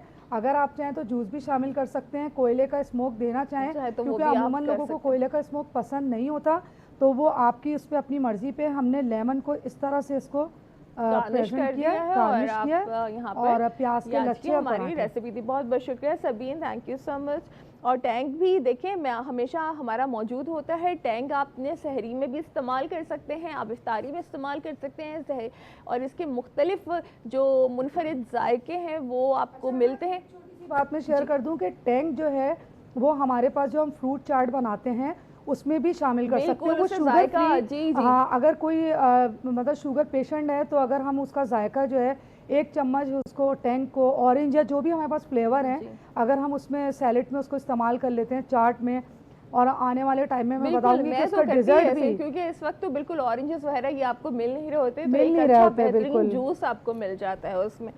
तो बहुत शुक्रिया सबीन। और मैं यहाँ पर हमारे जो तमाम उलमाए कराम, हमारे प्रोफेसर साहब मौजूद हैं, लेकिन मैं आप लोगों के पास बहुत मुख्तसर वक्त है कि दो जुमले आप हमारे नाज़रीन तक जो मैसेज पहुँचाना चाहिए, क्योंकि देखिए डॉक्टर साहब ने भी कहा कि रोल होना चाहिए हमारे उलमाए कराम का, हमारे दीन का क्या कहना है इस हवाले से?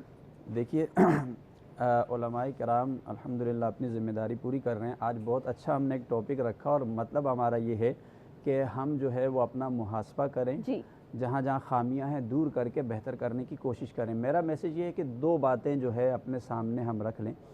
पहला तो ये कि हम अपने अंदर ज़िम्मेदारी का एहसास पैदा करें, क्योंकि जब तक हम ये नहीं समझेंगे कि भाई हम ज़िम्मेदार शख्स हैं, अच्छा ये ज़िम्मेदारी बहैसियत इंसान ही नहीं बल्कि हमारे दीन ने भी लगाई है। कुरान में अल्लाह ने फरमाया है अफ़हसिबतुम अन्नमा खलक़नाकुम अबसा, कि ए इंसान क्या तुम ये गुमान करते हो कि हमने तुम्हें बेकार पैदा किया, यानी इसका अपोजिट है हमने तुम्हें एक ज़िम्मेदार शख्स बना दिया। अच्छा, अब हमें अपनी एक तो ज़िम्मेदारी का एहसास करना है। जब हम ये एहसास करेंगे तो हम खुद ये महसूस करेंगे कि भाई हमें क्या काम करना चाहिए क्या नहीं, और कौन सा हमारे लिए नुकसानदेह कौन सा फ़ायदेमंद है। दूसरी बात होती है तरजीहात की। आज सबसे बड़ा अलमिया ये है कि हमारी तरजीहात क्या हैं, हम अपने बच्चों को बनाना क्या चाहते हैं या हम खुद बनना क्या चाहते हैं। तो जैसी आपकी तरजीहात होंगी वैसा आपका वो रिज़ल्ट सामने आएगा। तो हमें ये देखना है कि भाई अब जैसे वालदेन की मैं बात करूं तो वो अपनी औलाद को क्या बनाना चाहती है। देखिए औलाद अपने वालदेन का तारुफ होता है, वो अपने वालदेन के लिए माशरे में जाकर आगे पहचान है। तो वालदेन को अपनी जिम्मेदारी का एहसास करके अपनी तरजीहात वाज़े करनी है कि मैं अपने बच्चे को एक अच्छा नेक मुसलमान बनाऊं, एक फ़ायदेमंद शख्स बनाऊं, या ये कि मैं उसको सिर्फ और सिर्फ माल और दौलत हासिल करने के लिए एक मशीन बनाऊं। ये तरबियत आपसे ही शुरू होती है जी। देखिए मैं आपके सच चैनल के प्रोग्राम से पाकिस्तान के तमाम मुसलमान नौजवानों से ख़ुसूसी तौर पे आज मुखातिब हूँ। जैसा कि डॉक्टर साहब ने फरमाया कि इत्काफ़ की तरफ नौजवानों का बहुत ज़्यादा रुझान है जी। इत्काफ़ क्या है, मैं बहुत बड़ा मैसेज देना चाहता हूँ। मुख्तसर क्या है, दुनिया से लातल्की, दुनिया से अलहदगी। उस दुनिया में झूठ भी है, फ्रॉड भी है, मकारी भी है, गीबत भी है, आंखों का गुनाह भी है, कानों का गुनाह भी है, ज़बान का गुनाह भी है। दुनिया को हर लिहाज से छोड़ने का नाम, एक तन्हाई में एक गोशे में बैठ जाने का नाम, ज़िक्र इलाही और तौबा और इस्तग़फ़ार की तरफ तवज्जो करने का नाम इत्काफ़ है। मैं नौजवानों से मुखातिब हूँ, अपनी माँ बहन बेटियों से मुखातिब हूँ, बच्चों से मुखातिब हूँ कि अगर आपने इत्काफ़ करना है और उसके रूहानी असरात से आपने बहरामंद होना है, फ़ायदा उठाना है, तो प्लीज़ मेरी रिक्वेस्ट है कि इत्काफ़ में मोबाइल के बगैर बैठिएगा। सही, बहुत अच्छा मैसेज है, बहुत अच्छा मैसेज है। अल्लामा अब्दुल खालिक साहब, मैं ये समझता हूँ कि जिस तरह डॉक्टर साहब ने भी इशारा किया कि वालिदैन को भी अपना रोल इसमें सही मानों में प्ले करना चाहिए ताकि औलाद जो है वो सही सिमत सफ़र करे। लेकिन इसमें मीडिया का भी रोल है। उसकी वजह यह है कि जब अमन हो रहा होता है तो हम कहते हैं कोई ख़बर नहीं है, जब जंग फिर सब हम कहते हैं जंग खबर है। असल में जंग खबर नहीं है, जंग तो हादसा है। असल खबर जो है वो अमन है। यानी ख़ुद डॉक्टर साहब ने कहा कि इतने यूथ जो हैं वो जा रहे हैं, इतने लोग उम्रे पे जा रहे हैं, लेकिन ये खबर मीडिया में नहीं चल रही। उसकी वजह क्या है कि जो इंटरनेशनल सूरज है, मीडिया को कंट्रोल करने वाला, वो कहते हैं जंग खबर है। यानी यहाँ दो अखबार इस शहर में मौजूद हैं, एक जंग एक अमन। तो अमन को बहुत कम लोग पढ़ते हैं, जंग को ज़्यादा पढ़ते हैं। मिजाज जो है वो जंगी बना दिया गया है। तो लिहाजा मीडिया को भी इसमें अपना रोल अदा करना है और अल्हम्दुलिल्लाह उलमाए किराम अपना रोल अदा कर रहे हैं और इंशाअल्लाह करते रहेंगे। और हम हमारी तमाम कोशिशें अमन के लिए जब तक जिंदगी का साथ बाकी है ये जारी रहे। बहुत शुक्रिया जी। आपके पास सिर्फ 30 सेकंड है, क्योंकि मेरा ये ख्याल है कि माशरे में सादगी की ज़रूरत है जी। सादगी ना होने की वजह से अफरा तफरी है, जो ये रोज़ा भी हमें दर्ज देता है। और दूसरी जो अहम तरीन मेरे नज़दीक है वो किताब से रिश्ता। बिल्कुल, बस अगर ये दो काम हम लोग कर लेना तो राह मुतय्यन हो जाएगी कोई मसला नहीं। बेशक बेशक, बहुत बहुत शुक्रिया आप हमारे साथ, ये जो हमारे मेहमान मौजूद रहे, आज इतनी खूबसूरत गुफ्तगू की है। तो वाकई अपने घर से शुरू कीजिए कि माशरे में सुधार आएगा आपकी अपनी ज़ात से। इसी के साथ ही अब वक्त हुआ जाता है कि हम ब्रेक की तरफ जाएं और इंशाअल्लाह फिर ब्रेक के बाद आपको दोबारा ज्वाइन करेंगे कौन बनेगा सच की आवाज़ में। हमारे साथ रहिएगा।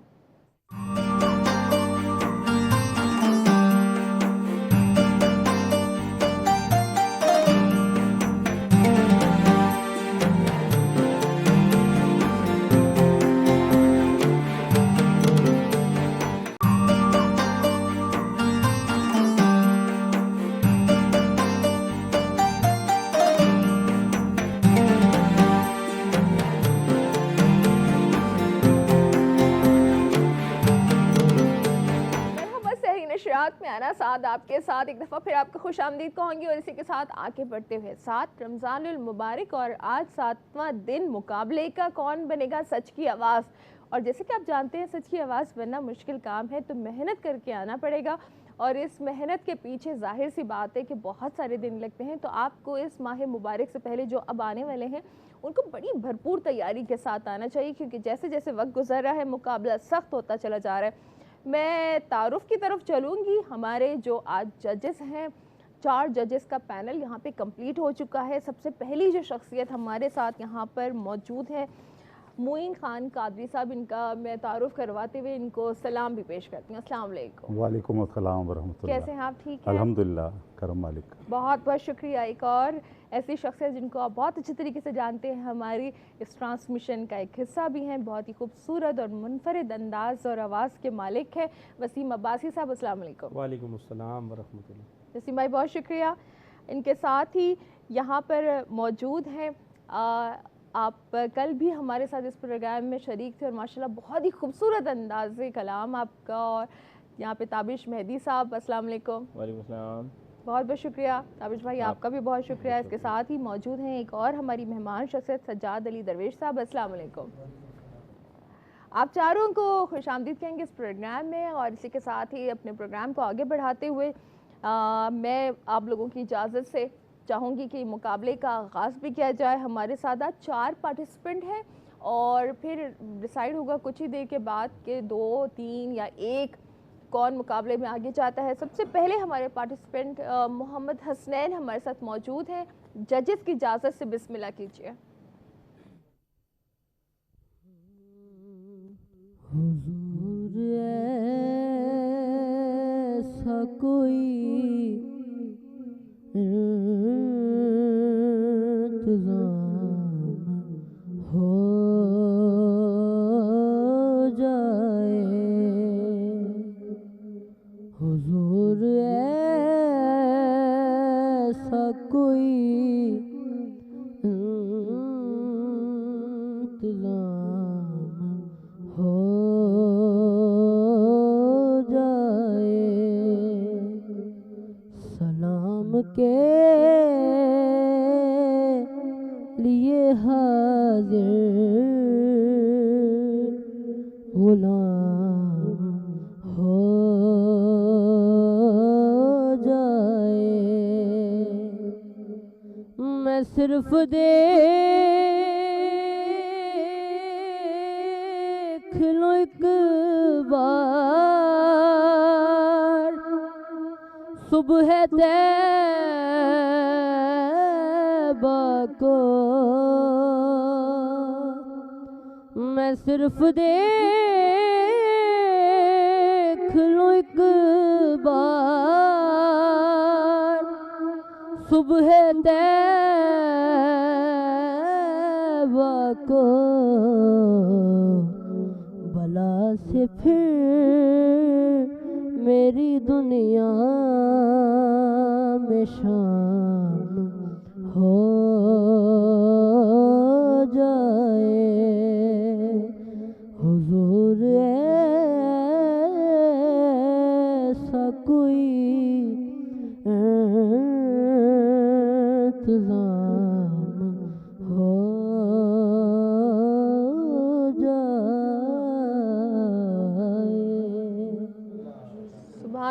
माशाल्लाह। और जनाब आप मोहम्मद हसनैन को यहाँ पर सुन चुके हैं, जजेस भी सुन रहे थे। राय में नहीं लूँगी, वसीम भाई तो फ़ौरन जाते हैं कि कोई ना कोई जुमला कहे, लेकिन वसीम भाई थोड़े कंट्रोल, बच्चों को ज़रा अंदाज़ा हो जाता है कि मुकाबला जा किस तरह से रहे। फिर तो अभी थोड़ा सा सुनिए, फिर इंशाल्लाह। बहुत अच्छी हुई है और माशाल्लाह बड़ी फीलिंग के साथ बच्चे ने कलाम देखिए आ गया जुमला, बस वो जुमला मैं जिसको रो के रखना चाह रही थी कि कुछ अभी कहा न जाए।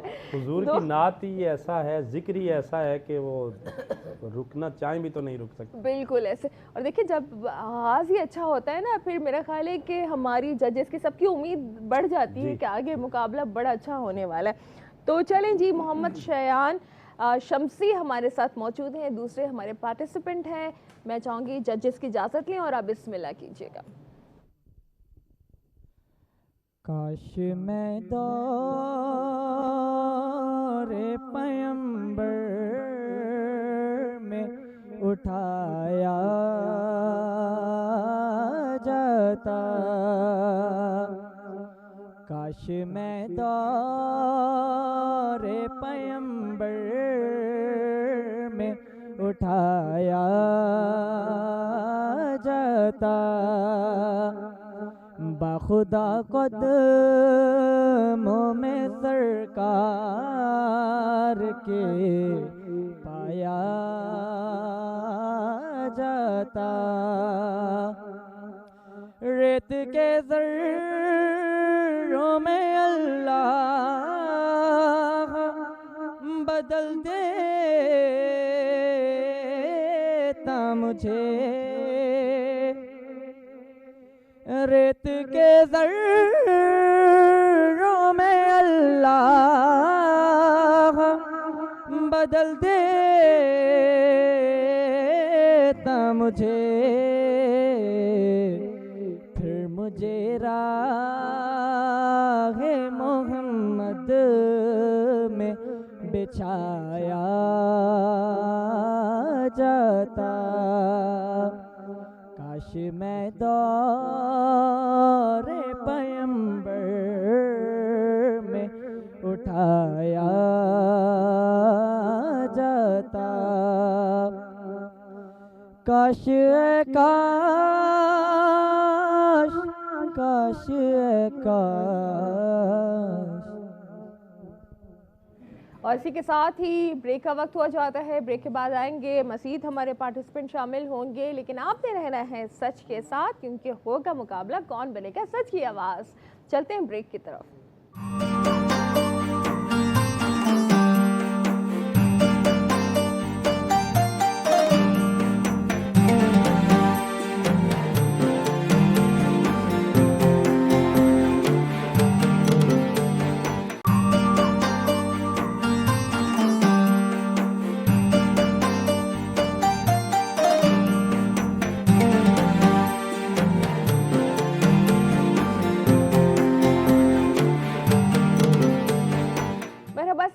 में एक दफ़ा फिर आपको खुश आमदीद कहूँगी। और इसी के साथ ही आपको ये बताती चलूँ कि अभी 4 हमारे पार्टिसिपेंट थे, लेकिन एक बच्चा जो है वो ताख़ीर से यहाँ पर मौजूद था, आया है, और वो सहरी करवाने की वजह से अब यहाँ पर आए हैं मोहम्मद समीर। तो अभी तक तो नताइज का ऐलान शुक्र है कि नहीं आया था, तो इनको शामिल कर लेते हैं, सुन लेते हैं कि मोहम्मद समीर आज कौन सा कलाम पेश करेंगे। जी बिस्मिल्लाह कीजिए।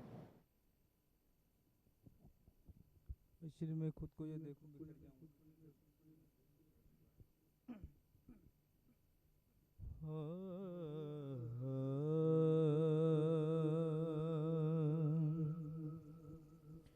हश्र में खुद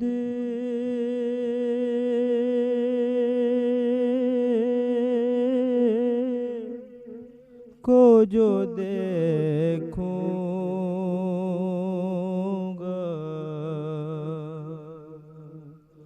बिखर जाऊंगा।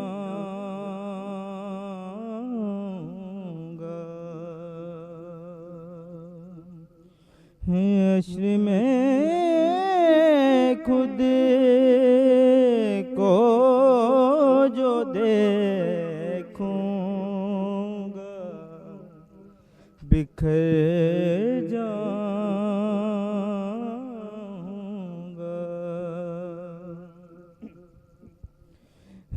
हश्र में खुद को जो देखूं तो बिखर जाऊंगा।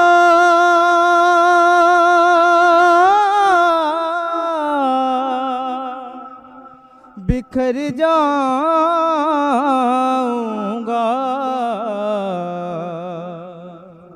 अपने गए ना संभाला तो किधर जाऊंगा।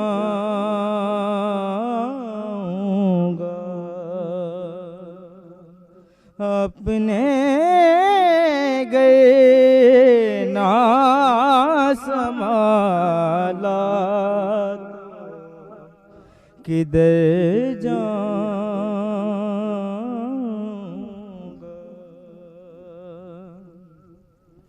इतना मालूम हुआ का मैं तेरे कदमों से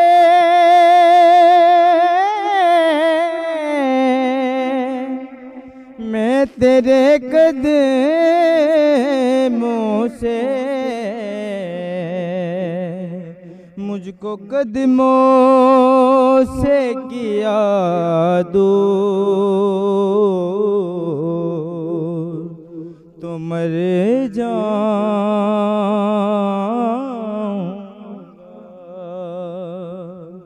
मुझको कदमों से किया दूर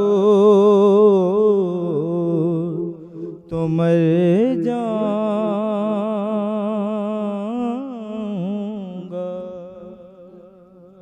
माशाल्लाह माशाल्लाह, बहुत खूब बहुत खूब। तो मैं अब ताबिश भाई की तरफ आना चाहूँगी, फिर आप लोगों से भी आखिर में ये राय ले लूँगी। ताबिश भाई 5 को आप सुन चुके, तो क्या राय देंगे? बनिस्बत और दिनों के आज तो माशाल्लाह से बहुत अच्छा मुकाबला चल रहा है। जैसे सबसे पहले वालों ने पढ़ा था मोहम्मद हसनैन ने, उन्होंने बहुत बेहतरीन पढ़ा था। बाकी में थोड़ी सी प्रॉब्लम ये हो रही है, हर साल बाद मैं ये कहता हूँ कि मुझे ऐसा लगता है कि बच्चे खुद से तैयारी करते हैं और ख़ुद ही से आ जाते हैं। जैसे उनके पीछे कोई बताने वाला नहीं होता कि तलफ़्फ़ुज़ की जो अदायगी है आपको ये रोज़ाना मिलेगा सुनने के लिए।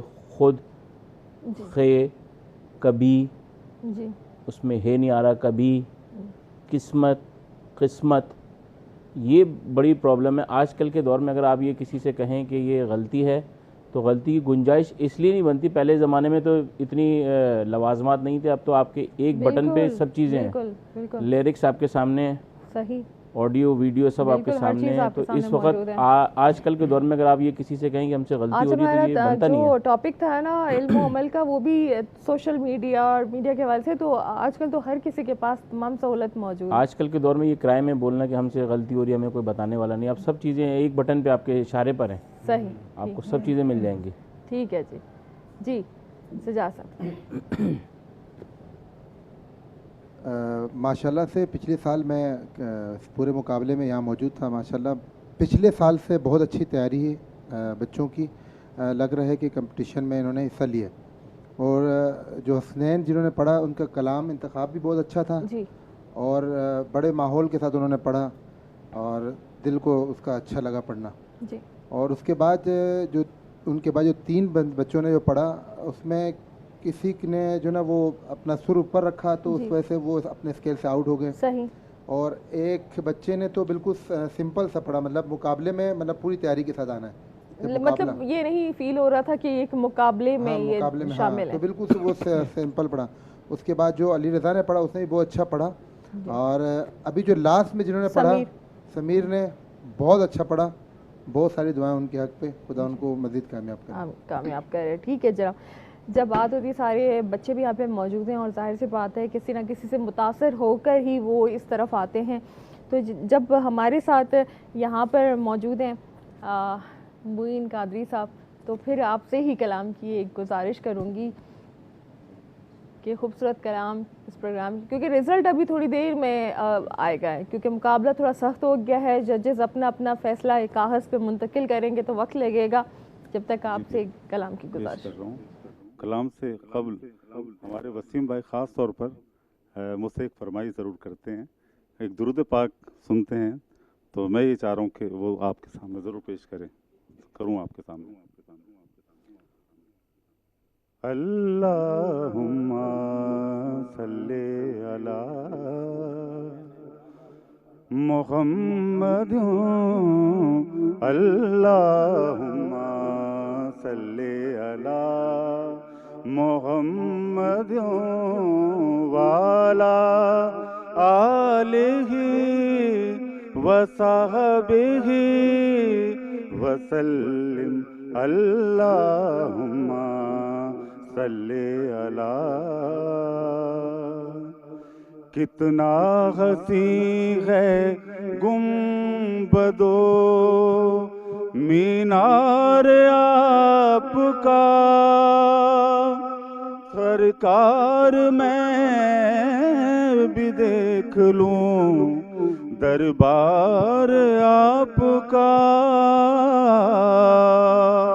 अल्लाहुम्मा सल्ले अला मुहम्मद वाला आलिही वसहबिही वसल्लिम, अल्लाहुम्मा सल्ले अला सल्ले अला सल्ले अला।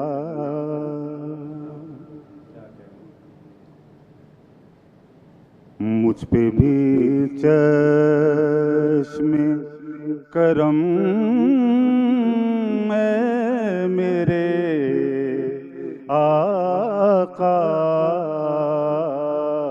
करना, मुझ पे भी चश्मे करम है मेरे आका करना। हक तो मेरा भी है रहमत का तकाज़ा करना। हक तो मेरा भी है रहमत का तकाज़ा करना। मुझ पे भी चश्मे करम, तू किसी को भी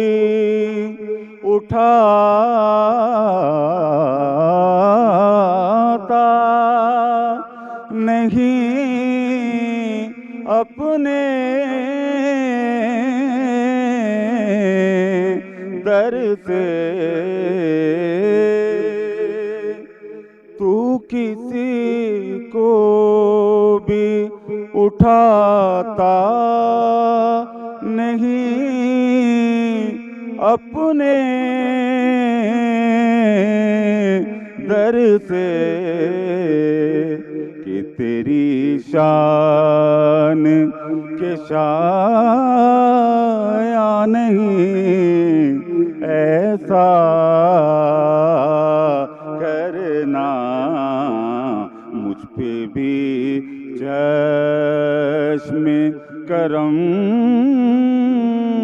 है मेरे आका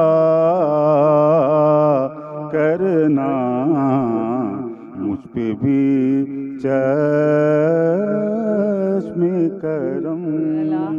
माशाल्लाह माशाल्लाह। वक्त सहर है और ये वो वक्त है कि जब अल्लाह दिलों की आवाज़ को, दिलों की पुकार को सुनता है। तो जब सच पे सच से सच्चाई से निकली हुई जो आवाज़ है और उसके प्यारे महबूब, उसके हबीब का जब जिक्र हो, तो क्या ही बात है कि जो इस वक्त जिक्र हो।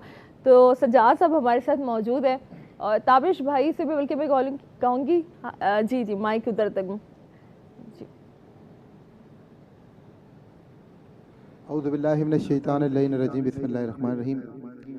नात के 2 अशार बिलखुसूस शामिल करते हुए सच टीवी के तमाम जो मेंबरान हैं, टीम है, इनको शामिल करते हुए, क्योंकि हर साल माशाल्लाह से अच्छा मुकाबला हो रहा है, मज़ीद तरक्की होती जा रही है, तो उसी हवाले से 2 मिसरे।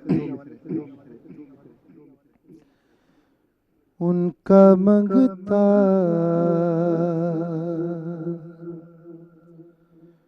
उनका मंगता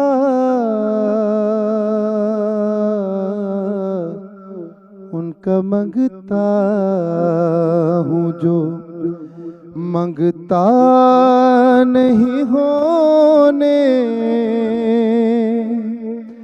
देते, मेरे आका मेरे मौला हमें रुसवा नहीं होने देते,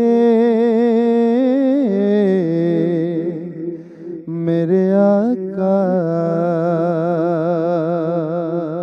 इस मिसरे के सदके खुदा से दुआ है कि सबको मदीने की ज़ियारत नसीब फरमाए।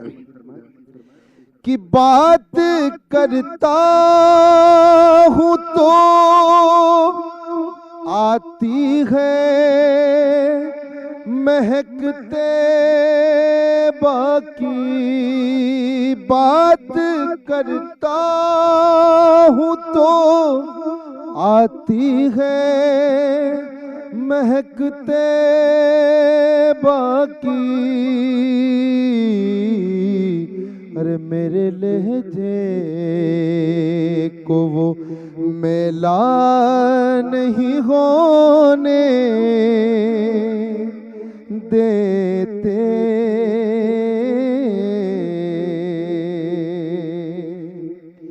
कि है ये ईमान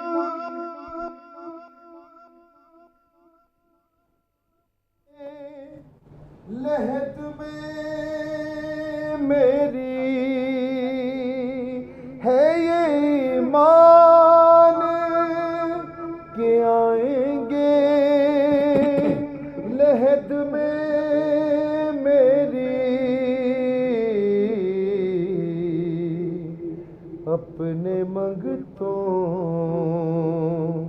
अरे अपने मंगतों को वो तन्हा नहीं होने देते, मेरे आका मेरे मौला मेरे मौला हमें रुसवा